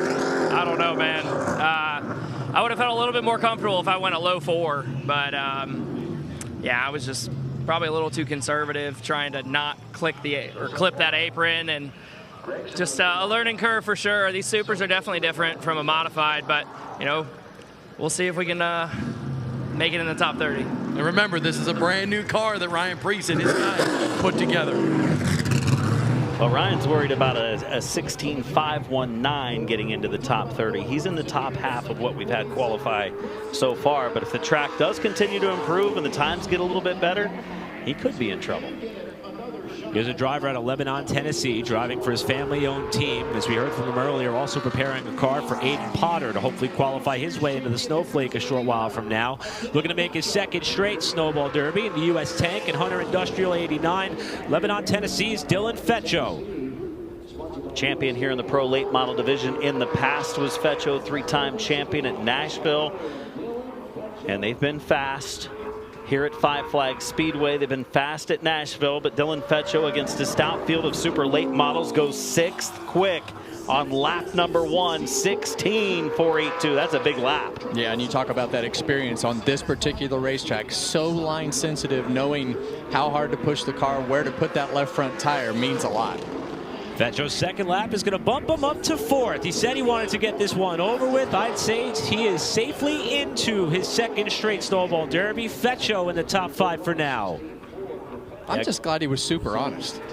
Yeah. I just want to get this over with. That's never more a true feeling than I have. Let's just get this over with. Next up, a driver who hails from Belle River, Ontario, Canada. The US 131 Motorsports part number 14, Chase Pinsino. Finished 19th in the Flake a year ago. This is his first attempt for the Snowball Derby. 12 drivers trying to make their first start in the Derby this week. Lower right of the screen, there's NASCAR competitor Kyle Busch making his return to the Derby this year. He's still yet to go out to qualify, pretty late down the list, in fact. Pinsino's first lap is going to put him 15th. He was on par to have a top 5 effort at the Florida Governor's Cup in New Smyrna a little less than a month ago, until a late crash while running up towards the top 5. Hoping to make, as Adam said, his inaugural Snowball Derby. Looking for a little bit more pace. He won't get to the top 10, but Pinsino will go to 12th. Right in that range that Ryan Priest was worrying about, a 16.5. Pinsino did it with a 43. What was your guess? I said 16.55 is probably what it's going to take to be 30th. But these laps have been pretty good lately. Next up, the youngest ever Trans Am TA2 Series champion. Did so this season in 2025. Also trying to make his Snowball Derby debut with a race-winning organization in the Richie Waters team. This is the Gamebridge Matt Jones Motorsports and 5-star bodies number 5 for Williamsburg, Virginia's Tristan McKee. First time hooking up with Richie Waters to drive this orange number 5. Was decent in practice among our top 30. Running in the Flake as well tonight. Double duty for the teenage driver Tristan McKee, who shows a lot of promise. 8th quick on lap 1, 16.489. Look at this. 7th quick, 16.488. 8th is 16.489. Then we've got 2 drivers right behind them, 16.498. So many right there inside the 16.4s, and he goes a little bit better, does McKee, up to the 6th spot for the 5M. And those few hundredths of a second, I mean, those, with as close as this field is, those could pick you up 2-3 spots. So anything matters on the time stand. Next out on the racetrack, a driver, as we documented earlier, did not run this race after not being able to put together a ride. He ran a snowflake, but that effort ended in a spectacular crash. Multi-time Southern Super Series champion in another Rhett Jones prepared Port City race cars and Casey Jones Racing number 30 at Lawrenceville, Georgia. Welcome back to the Derby to Casey Roderick. Got back behind the wheel of a super late model for this team at Nashville after taking most of the season off super late model wise, and he was impressive at times, was closing on the leaders before the rear deck lid got pushed in. Casey Roderick was pretty solid yesterday in practice. He's 9th quick on lap number 1. He got into the 16.49s that we were just talking about moments ago. Looks good off of 4 before the wiggle. And even with that slide coming off the corner, he was able to keep it off the wall, but he was slowed down on that second lap. But Roderick remains still in the top 10 for the time being as he sits 9th. Yeah, that apron down there is such a fine line of how much you can put that left front tire on there to help it rotate and still get grip. He hit it just a little bit too hard with that left front, and the back got out from underneath him.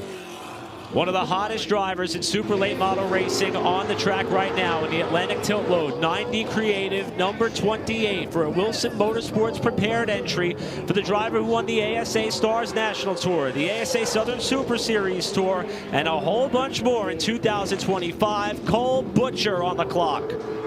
He's been in victory lane here earlier this season with the ASA Stars National Tour. So good here at Five Flags Speedway. An average finish of the Derby of 8th, which is actually really good. Ty Majeski's average is 7th.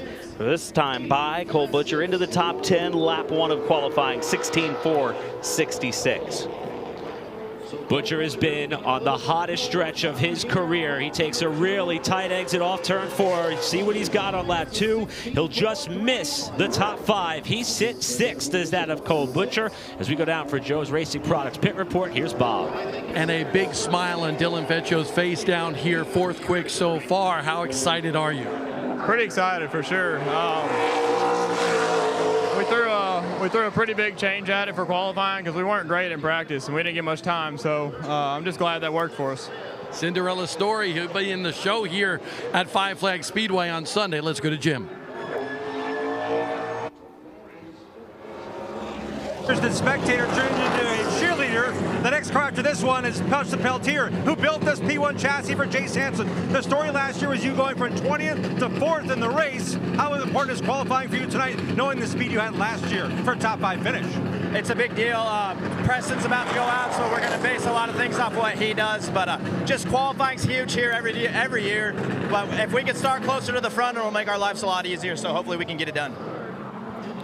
Dustin Smith, who had a leak early in practice yesterday, did not get a lot of time hustling this car around for his run, and he is 13th with a 16.507. That could be a bit of a Cinderella effort for a driver who's run this race before, but they had to overcome a lot of adversity in the 1 hour practice, and Smith puts himself in 13th spot.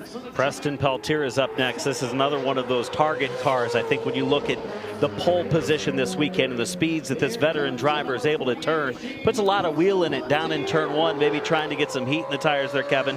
Yeah, well, you definitely have to do everything that you can to get those front tires working as early as possible. But we saw a lot of speed out of this car yesterday, so we expect him to be in contention for this pole. Peltier, who did 1 run only, 4 laps across the 1 hour practice that was available for the Supers, and was elated with the lap that he laid down in the generator source number 48. Peltier trying to make his 11th Snowball Derby, and his first lap is 4th. Can he do it on lap number 2? That's a really good first lap for Preston Peltier. Down to the bottom, looks good in 3, solid in 4. Is there a wiggle? No, looks solid on the wheel. To the line, Preston Peltier to the top of the board, 16.240 for the second oldest driver in the field. Started on the pole for this race back in 2017, hoping to do it for a second time. Meanwhile, the driver who is trying to win this race for the first time, after trying so for now 15 tries. This will be his 15th attempt. He was the last car in on qualifying last year in the Mitch Smith All-American Concrete and WABAM number 51. Out of Pinellas Park, Florida, Stephen Nasse. Yeah, and when you want to know how to get around this racetrack, this is one that you watch. Keelan and I spent a lot of time last night watching how he drove his line on those race runs. Qualifying here tonight, a little bit different story. 14 starts Stephen Nasse has made at the Derby. First lap in qualifying, 21st to 16.665. He's going to need more speed on lap number 2. Will Nasse, the driver from Pinellas Park. He got to the bumper of Caden Honeycutt coming to the checkers last season, finishing runner-up. Nasse picks up one spot, 20th. He may have to sweat out the tail end of another Snowball Derby qualifying, just as he did 1 year ago. Cole Butcher currently sits 7th. Joe's Racing Products pit reporter Bob Dillner's with him. Cole Butcher, did you get what you wanted out of that race car? No, it was really free out there. I didn't really know what to expect. I mean, we were kind of prepared to, I don't know, not do this. But yeah, no, it's just really slick out there, but it is the same for everybody. So yeah, we'll probably be, I don't know, 12th to 10th, I'm thinking. So yeah, we'll just have to wait and see. One of the favorites in Sunday's race here at Five Flags. Thanks, Bob. Next on the racetrack, driver we just heard from a short while ago in the Appalachian Sucker Punch Concord Wealth Partners Specialty Manufacturing number 96. Oh, check that. Excuse me. This is the Surf USA Mobile entry for the number 96 of Spencer Davis. That's $1 in the jar for me. Yeah, Spencer Davis had a fast race car, I think, for the Pro and the Super yesterday. Spencer Davis out of Georgia, 7th in speed for the Snowball Derby a day ago, and he's getting up to speed right now. First time he's tried to make this race since 2018. He's trying to make his 6th Snowball Derby in his 8th try after having much success in these style cars over the course of the last 2 seasons. Davis comes across the line. That's a really strong first lap. Right there on par with what Peltier ran on his lap. He's 5th for the moment. Yeah, 5th quick. Real impressive lap 1, 16.380. Second time for Spencer Davis. Move him up a spot into 3rd quick, 16.327. You see Peltier there watching on as he's able to dodge one of the bullets. And Spencer Davis, as next out on the racetrack, a driver also making a return to the Snowball Derby after not being in attendance last year. This is the LCM Northeast Auto Imports number 12 from Hudson, New Hampshire, Derek Griffith. Let's hear from our quick time setter. Here's Bob. Preston Peltier, you said this thing ain't slow. How good was it? Man, I'll tell you, this P1 was just incredible. Like, I knew on my up to speed lap that it was going to be good. And the spotter called out a 30-something, 37. I was like, I told him down the backstretch, I got this. And man, when he said P1, it's kind of relief. It's good to be back. It's good to be back. Good to see Preston. He's out of breath, but he's happy. I was going to say, you can hear just still all that excitement from the lap and in his voice right there. So fun to see that type of enthusiasm out of Preston. Derek Griffith's going to close out his run 20th for the moment. Next on the racetrack, another West Coast native who has had himself a lot of success out of Lake Oswego, Oregon. The driver started off his 2025 season with a pair of super late model wins at Tucson Speedway in the Apache Rental Group number 76, Cole Raz. 2023 winner of the Summer Showdown, a Chili Willy winner a year ago, and he finished 13th in this race in 2024, which was his 2nd start in the Snowball Derby yesterday in practice. For that 1-hour session that they had, was among the top 30. Can he replicate and get inside the top 30 and qualify? Yeah, you saw that car bottom out pretty hard right there, getting into 3, as we've seen so many of them do. First lap for Raz is going to put him 20th, right with Derek Griffith, who just wrapped up his on-track activity. Remember last year, he had to dodge a multi-car pileup early in the race before he was en route to that 13th place effort. Here's Raz hustling the car back to the line. He'll pick up a couple of more spots. Raz to 18th with a 16.524. And that's one of those pickups that we might be talking about here in a little while, to go from what his first lap time was just to pick up a few hundreds to put him on the right side of the bubble. Yeah, 16 16:52, and it moved him up just a couple of spots. That could be very close. He's 18th right now out of 30 qualifiers. So we got 14 qualifiers or so yet to go. It's going to be close. Now this is the Appalachian Sucker Punch. Concord Wealth Partners, Specialty Manufacturing, and Highlands Racing, number 96 of a multi-time Snowball Derby pole sitter and 2022 winner, Derek Thorne from Bakersfield, California. Thorne, a new team, new season this year, ran full-time with the Appalachian Sucker Punch ASA Stars National Tour, the winner of the Derby back in 2022. He has led 1,049 laps in the Snowball Derby. He's going to try to lead more tomorrow, but they need speed. He didn't have it yesterday. Derek Thorne, first time by. And on his second lap, Thorne is going to pick it up into the top 10. That's a great pickup for Derek Thorne on that second time through. He is safely in the show after not putting that much pace on display in the lone practice session yesterday. As we welcome another driver who's been chasing this race for quite some time. This is his 18th Snowball Derby, and it is Bubba Pollard from Sonoy, Georgia.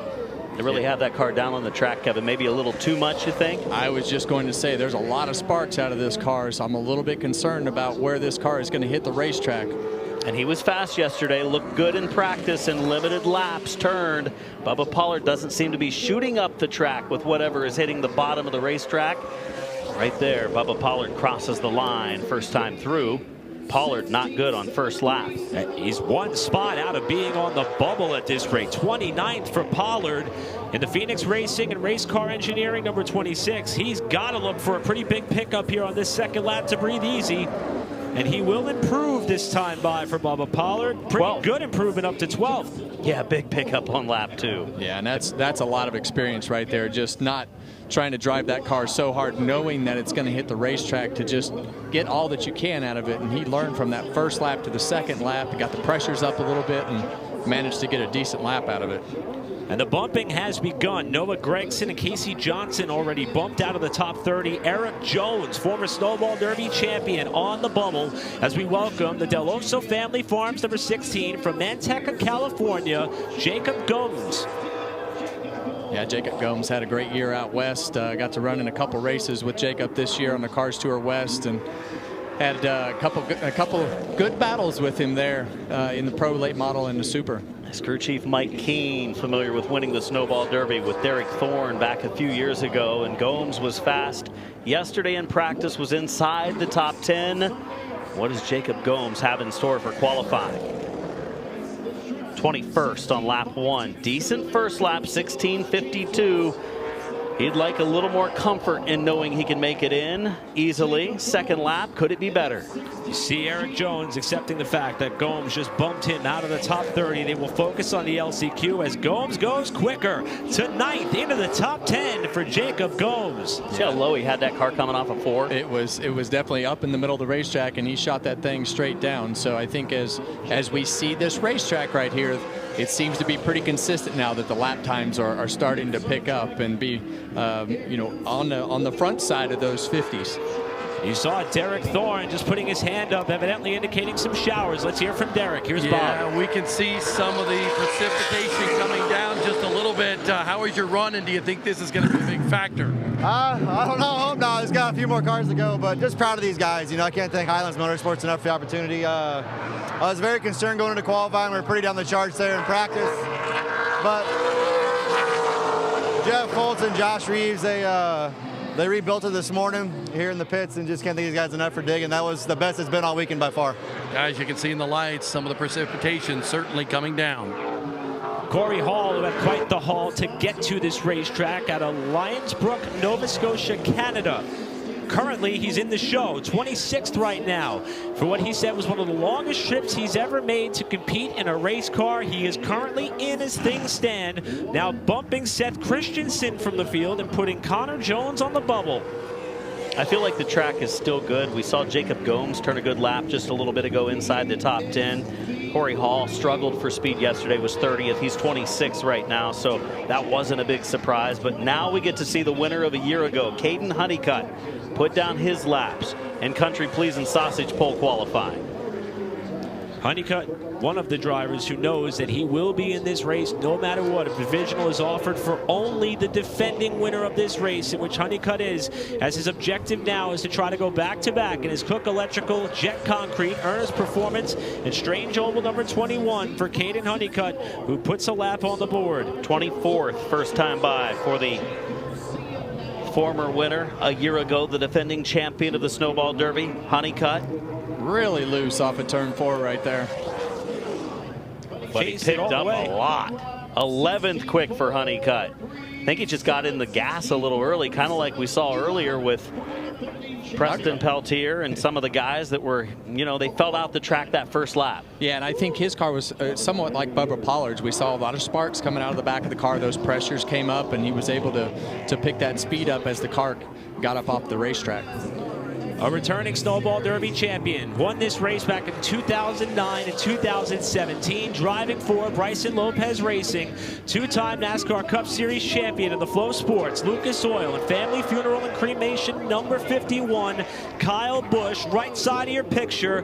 That is Bubba Pollard watching on, as Busch will now hit the racetrack and see what he has for this qualifying session. Beautiful race car. Good to see Kyle Busch back racing here at the Snowball Derby, where he's had his success and found victory lane. The Tom Dawson Trophy. Busch across the line. First lap for the 51. He was looking for speed yesterday, still doing so on lap 2. 15:56. Looking at some of the times and who we have left, I'm not so sure that's good enough. Might need a little more. Yeah, and he had a little slip off of turn 2, and same thing off of turn 4. Car just sideways off the corner. Yeah, and he loses a little time. He'll stay in the 25th spot. His former winner, Kyle Busch. And that's going to knock Garcia out of the field as Busch wraps up his run. We'll go down to Bob Dillner's with Bubba. Bubba Pollard on that second lap, a big pickup. You look safe right now, but how was it? It bottomed out bad, and we changed a lot of stuff before qualifying. Really all 4 shocks and springs, and just kind of threw something at it. I hadn't been happy. I've been okay, but I hadn't been happy with the way it drives, and we changed the servo and the rack and pinion and everything else. So steering up quicker, and took a minute to get used to that, but not bad. Just too free there and hit the ground. So we'll take it. Brand new race car for Bubba Pollard. Austin Nason just gets bumped after a great lap is turned by the 08 of Jace Hansen on his first lap, trying to get up there with the team car Preston Peltier, who's currently the pole sitter. Hansen digging for more off 4. He puts it up inside the top 10, does Jace Hansen. Second time through. He won't be coming from deep in the field tomorrow. 4th fast for Jace Hansen, the Solid Metals Buckeye Welding Supply GM Racing 08. And with 6 cars left to go, Stephen Nasse finds himself in a similar spot as he was in 1 year ago. He currently sits 30th, as now the Anthony Campy Racing number 81, the Ev Logistics, Pay Cafe, GBS Brand Connect, and Mobile One entry out of New London, North Carolina, Carson Brown will try to time his way into the show, and Nasse will be watching on.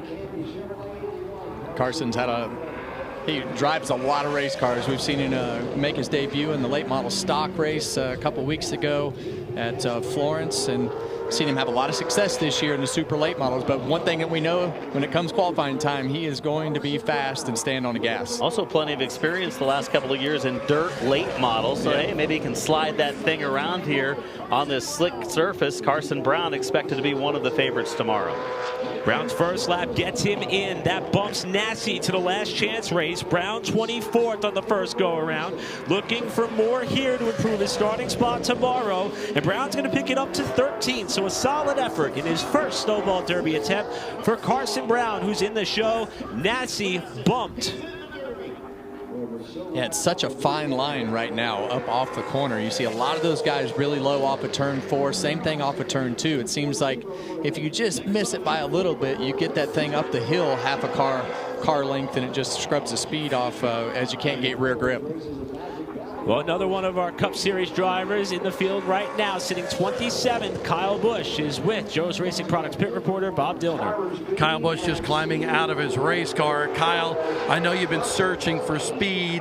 How did the car feel during qualifying? I don't know, just still chasing it a little bit, you know, just not quite getting the middle of the corner feel that I'm looking for, which messes up the exit there, you know. So I missed the bottom a tad in one and two on my second lap, and I tried to go, like I got to go, and just washed up too high with the back end off the corner. So I don't know. I guess it's in the show, right? So that's what we were all worried about when we were here yesterday. We just couldn't find enough speed to be top 30. So that's the positive right now. We'll try to dream up some more ideas for tomorrow. Casey Klein said he had something to prove. I think he just proved it. 7th for the Washington native, Casey Klein. Yeah, that's quite impressive for Casey Klein. That second lap really laid one down. He was outside the top 30 and quickly moved up 20-plus spots to go inside the top 10. Another one of the Rhett Jones machines, this driver out of Grimsby, Ontario, winner of his first ARCA Menards race at Berlin Raceway earlier this season, disrupted his scholastic schedule for the weekend. He had to request permission to miss his finals to run this race. Lapsevich in a late effort trying to time his way in. As Gavin Bushell watches on, he sits 30th. Lapsevich yesterday was 15th quick. He's had speed. Looks good through 3 and 4, coming back to the stripe for Lapsevich. Lapsevich is going to bump Michelle down and out of that top 30 as Trayton times his way in on the first go around 19th. That was Lapsevich's second lap there, so that does get Michelle back to the LCQ. Griffith on the bubble, Bush 29th with 3 cars left to go. Talented driver of the number 3 is on track right now. Michael Atwell out of Naples, Florida, has Mike Garvey turning the wrenches on this machine. Tricor Carpentry, MGR, Buildcore, Davison Electric, and Drake Ready Mix, number 3 of Michael Atwell. Two-time UARA National Late Model Series winner in 2025, including the Rattler for Atwell. Also got a win at Mobile, now trying to time his way with new colors, a new number, and new design for Atwell. And that first lap is going to do it. 16th on the first go-around. That's going to bump Derek Griffith from the top 30. Kyle Busch to the bubble. Atwell looking for more. Atwell to the line. That second lap is going to be much better. Up to 4th for Michael Atwell. What a run. What a great lap. And now the 2-time Snowball Derby champion Kyle Busch goes to the bubble with 2 cars left to go. It's going to be Hudson Bulger qualifying next. Young driver making his debut for the Derby. A couple of top 10s in the Southern Super Series this year for the Fort Valley, Georgia 18-year-old. Brett Reagan, the crew chief for Hudson Bulger. He showed good speed yesterday in practice. Yeah, he had good speed. Yeah, I talked to Hudson a little bit. He was happy with his car, so hopefully that transfers over into this qualifying session for him. Kyle Busch watching on the right-hand side of your picture. He needs to dodge 2 more bullets. Here's Bulger on his first lap, and Bulger's going to get it done on that opening go-around. Into the top 10 already. Kyle Busch to the last chance race. Bulger to 10th, and that was such a strong first lap. Bobble there in 3. Can he climb up the ladder more? And he will, to 3rd for Hudson Bulger. Yeah, those are impressive laps for a young man, 18 years of age. Came from Legend Cars. He showed speed yesterday in that lone practice session. Hudson Bulger and the team bringing a nice piece to the Derby. Matt Craig is the one driver right now hoping that he does not have to get back in the car for the last chance race that is about to follow the conclusion of this lap for the Phoenix Construction. HendrickCars.com, number 51 of Jake Finch from Lynn Haven, Florida, the last car to take time. Finch yesterday 37th in speeds. He's got plenty of experience here, a champion in the Outlaw division when he was beginning his career in racing here at Five Flags Speedway. Does Finch have enough to get in, or does Craig hold on to 30th? First lap for Finch is not going to do it. He's 32nd. Craig has to hold on for just a little under a half mile here to see if he could get that last time spot with Finch digging in 3 and 4. The lap looks good through 3 and 4 to the line. Finch does it. Big pickup up the board. All the way up to 4th. That will bump Matt Craig from the top 30, and that will confirm that the Country Pleasing Sausage Pole Award for the 58th annual Snowball Derby is going to go to Preston Peltier. What a run for Preston Peltier. I think over the course of the last 2 days, he's turned about 6 laps, and they were all very fast.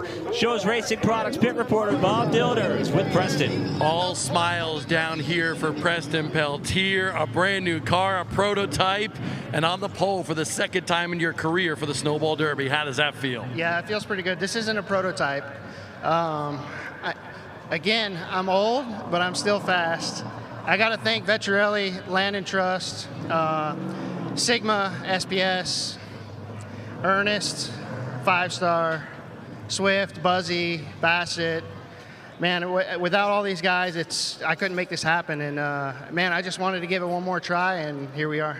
Fastest in qualifying. Now you got to focus on that race. How good will this car be in race runs, especially with not much practice for them? Well, I can promise you the car's better than me.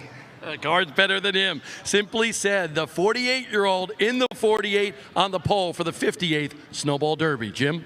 Hands to face, a relief, perhaps more emotion now coming out of the driver who's qualified in for the Derby. Qualified 30th, Chase Pinsino. You're in Sunday's Snowball Derby. Your emotions right now. Yeah, I mean, 30th isn't pretty for sure, but in the Derby's the most important thing. I'm super proud of the CHR team and what Van Dorn's done throughout the course of the year. Pumped to be able to work with an awesome group of guys. This US 131 Motorsports Chevy wasn't quite hooked up good enough tonight, but good enough to make the Derby, and I'm super thankful for that. What was the wait like, and what does the relief now feel like? I've never been that stressed out in my life. I'm just glad it's over and glad we get a chance to run all 300. Chase Pinsino in the show qualifies 30th, guys. I've never been more nervous in my life. Sums up what Snowball Derby qualifying is all about. Preston Peltier getting his second pole in the big race. Bookending the cars locked in. Chase Pinsino with several very big-name drivers being forced to the LCQ. But, Adam, there's a couple of them that get to breathe a little bit easier. Yeah, we saw Matt Craig get bumped right at the last second there in qualifying. Matt Craig, though, has the Blizzard Series provisional. It looks like in line, so he should be able to start deep in the pack nonetheless tomorrow. And Gavin Bushell, the top Southern Super Series point getter, was third in their points. With Butcher and Craig already locked in, he should be into tomorrow's show as well. Well, Craig gets to breathe a sigh of relief. We get to hear from him. We'll go back down trackside. Yeah, Matt Craig in the show because he will take a provisional to make it in. How relieved are you to have that, especially after what happened in qualifying? Yeah, I mean, it's nice. They do that provisional for guys that run the Blizzard Series and Southern Super Series and run good all year. And then, I thought we had a pretty good piece. We had a car old down the track a little bit, and then, it got faster. Every car that went out after the old dry got faster, so I don't know if that was part of it or, the car wasn't that great or what. But, I think we have a good race car, and I think we'll be fine. Bottom line is you'll see this car come through the field on Sunday. Thanks, Bob. Matt Craig's got to be happy, and hats off to the track. That's been a long-standing tradition in terms of those provisionals, supporting those who support this speedway and those events. Craig is in the show, and as Adam mentioned, Gavin Michelle also able to fall back on one of those provisional efforts. And contrary to what we've seen in the past, instead of these drivers having to sweat out an overnight thought process of what they're going to do for this last chance race, it's coming up shortly, and there are a lot of big names that are going to be in that race. One driver who timed his way into the field, Carson Brown, is with Jim Trado. Carson Brown, 0.206 seconds off pole, 17th fast, but the relief has to be a good feeling right now for you after winning the Pro Late Model Championship last year. Now you're in the Derby for the first time. Yeah, for sure. It feels really good to be here. Just a big thank you to Anthony Campy, Save22.net, Pepper Jack Kendall, just everybody that makes this happen. And yeah, definitely a little bit further back than we wanted to be, but still feel really good about it. Just kind of a tick tight there in qualifying, but should definitely play out to our advantage here in the 300. He's another young driver trying to win as a teenager here. 7 drivers have done so. Carson Brown racing in the show on Sunday with his number 81 Anthony Campy team. There were a wide range of emotions going into that session. There's a wide range of emotions coming out of that session with the field just about set, minus 4 spots that are going to come from the last chance race. What a session, guys. That was crazy. That's exactly why I don't do it right there. Just the intensity of that. You can feel it. And following along, you can feel that. But that's what makes Snowball Derby qualifying so great. I've watched it several times in the past, and you can see the emotion out of the drivers. And now it's different, right? Because now you're mad if you're in the consolation race here. and you have to reset your mind and able to put yourself in race mode, and it has to happen quick tonight. I'm over here beating myself up. I said about 1/4 of the way through qualifying it was going to take a 16:55. It took a 16:54 for 30th quick tonight. I was Chase waiting to see how long it was going to take you to pat yourself on the back. No, I'm not beating myself you up. Nailed it. I nailed it. I think it was a year ago or 2 years ago. It's usually like 2 tenths or 2.5 tenths. Tonight, it was 3 tenths between first and 30th. And I think that's just because Peltier really laid down a crazy good lap. Well, a couple of drivers having to shift their focus to this last chance race. It is going to be coming up 25 laps in distance. While the track crew does some work to the upper grooves and the corners, we'll step aside. Preston Peltier is a 2-time Snowball Derby pole sitter. We'll come back and preview the last chance race right after this. For over 2 decades, Fast Lane Racing Apparel has been the official merchandise partner of Flags Speedway and the Snowball Derby. Visit shopsnowballderby.com for the official event merchandise of the 57th Snowball Derby, or find us at our 3-track locations. MD3, the most advanced body panels on the market. Aerodynamically engineered, manufactured from the highest grade and lightest weight materials, tested tough for optimum performance. The highest quality and most durable products you'll find anywhere. Our products help racers around the world reach victory lane. Winning never looked so good. MD3, the #1 body choice for top dirt racers. Hi, I'm JP Wibbs, and here at Buggy Works, we have the largest selection of new and used vehicles on the Gulf Coast. We also offer certified technician services and rentals. Come see our new location, Buggy Works, in the heart of Car City.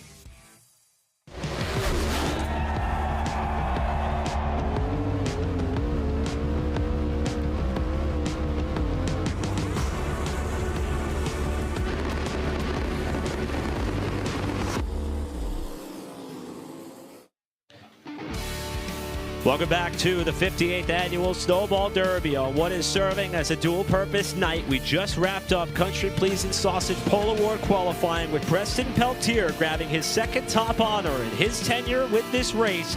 But the last chance race is already being racked and stacked to see how the rest of the Snowball Derby field will fill out. Buddy Shepard knows he doesn't have to sweat that one out. He's already shifted his focus to his family as he is in the 58th running of the Snowball Derby. You see there is some precipitation falling from the sky right now. There's still a bit of a system to the south of the Speedway that's been tossing up a couple of rain clouds, but nevertheless we're quite confident we're going to continue this program on into the night. Another driver not having to sweat out this LCQ is with Joe's Racing Products pit reporter Bob Dillner. And Jacob Gomes is very happy right now. How relieved are you, and how much pressure-filled was that qualifying run for you? I think it was the hardest run of my life there. I was just real nervous seeing everybody kind of slipping around, watching on flow on top of the trailer for a little bit, just hoping we could hit the marks to get down there. And we got down there, it felt a little slippery, but I just knew you had to get to the gas quick to just make sure you ran a lap. So just really relieved just to be in the show, you know, just that's the biggest pressure. And now we just focus on tomorrow, getting everything tightened up on it, just have a good run. Did you sleep last night, and how will you sleep tonight? I might have overdosed on Tylenol PM just to get to sleep, but yeah, for sure, no, just, it's hard all week. It's been hard to sleep, but to mentally get yourself ready yesterday to hope to qualify, and then you lose it, and then you have to wake up again tomorrow or today and do it all over again. So just relieved to be in it. Nice to see Jacob Gomes, and you can see, by the way, on the roof of his race car, some of the precipitation that is coming down here at Flags Speedway right now. Thanks, Bob. And not just because I'm a bit of a glass half full optimist here, but I mean, they are just little pop-ups. And how about these race fans? Everyone who's come on out to the Speedway, the forecast has changed about 1,000 times over the course of the last 48 hours. And these diehards have come on out here to support this place, this race, and this event. And they're braving all the elements that have been thrown at them so far here tonight. How about some of the drivers we're about to see in a 25-lap last chance race? They're going to be vying for 4 spots. How about former Derby winner Kyle Busch? How about former Derby winner Noah Gragson? How about former Derby winner Eric Jones? You talk about the strength of the field. Last year's runner-up, Stephen Nasse, lined up to run in the last chance qualifier. Derek Griffiths in the last chance qualifier. My goodness, what a field. Casey Johnson, what a talent he is from the Midwest, starting inside of row number 6. That whole field is a who's who of super late model racing at most places you go to, but the Derby, the whole field is 45 drivers. They're all capable of qualifying into the Derby.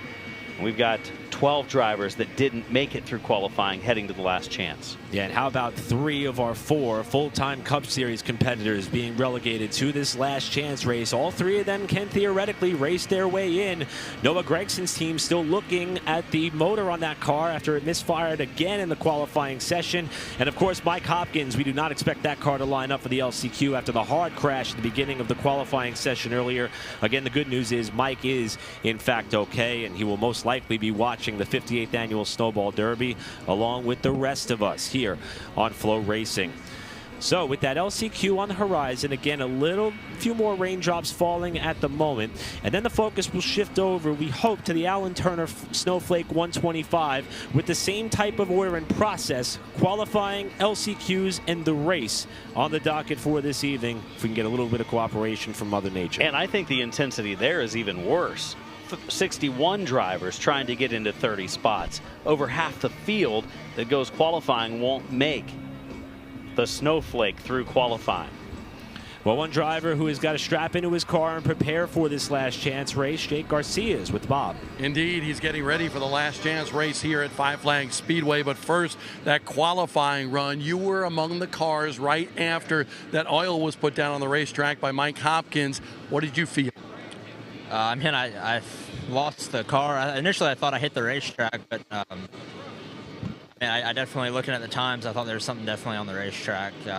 Didn't feel like we got a fair shot at it, but at the same time, I thought we needed to be a little better in practice. So it's hard to say, but I know the guy that went out right after the wreck went a 90, and then everyone got a 10th better on the number until they got down in the 40s. So, yeah, it sucks. Everyone that went out right after that or just in the last chance race or took a provisional, and, you know, hopefully we'll just make the most of it here with our freight racing group. I feel like we've had a fast car all year, and, you know, we didn't really get to make a run this weekend, but we were good here in the spring, finished second in the ASA race. So I wish the last chance race was a little longer than 25 laps, but we'll give it a shot, and hopefully we keep it in one piece, and hopefully we can advance the Snowball Derby. Star-studded field in this last chance race. You mentioned 25 laps.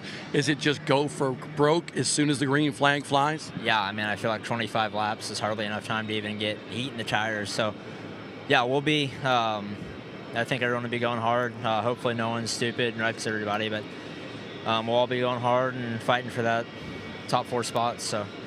Jake Garcia, last year's All-American 400 winner at Nashville. Thanks, Bob. Jake, someone who finished second here on debut back in 2019, runner-up to Travis Braden that night. As some of the fans and crew members depart from the infield, the last chance race for the Supers coming up here on the Flow Sports for the 58th annual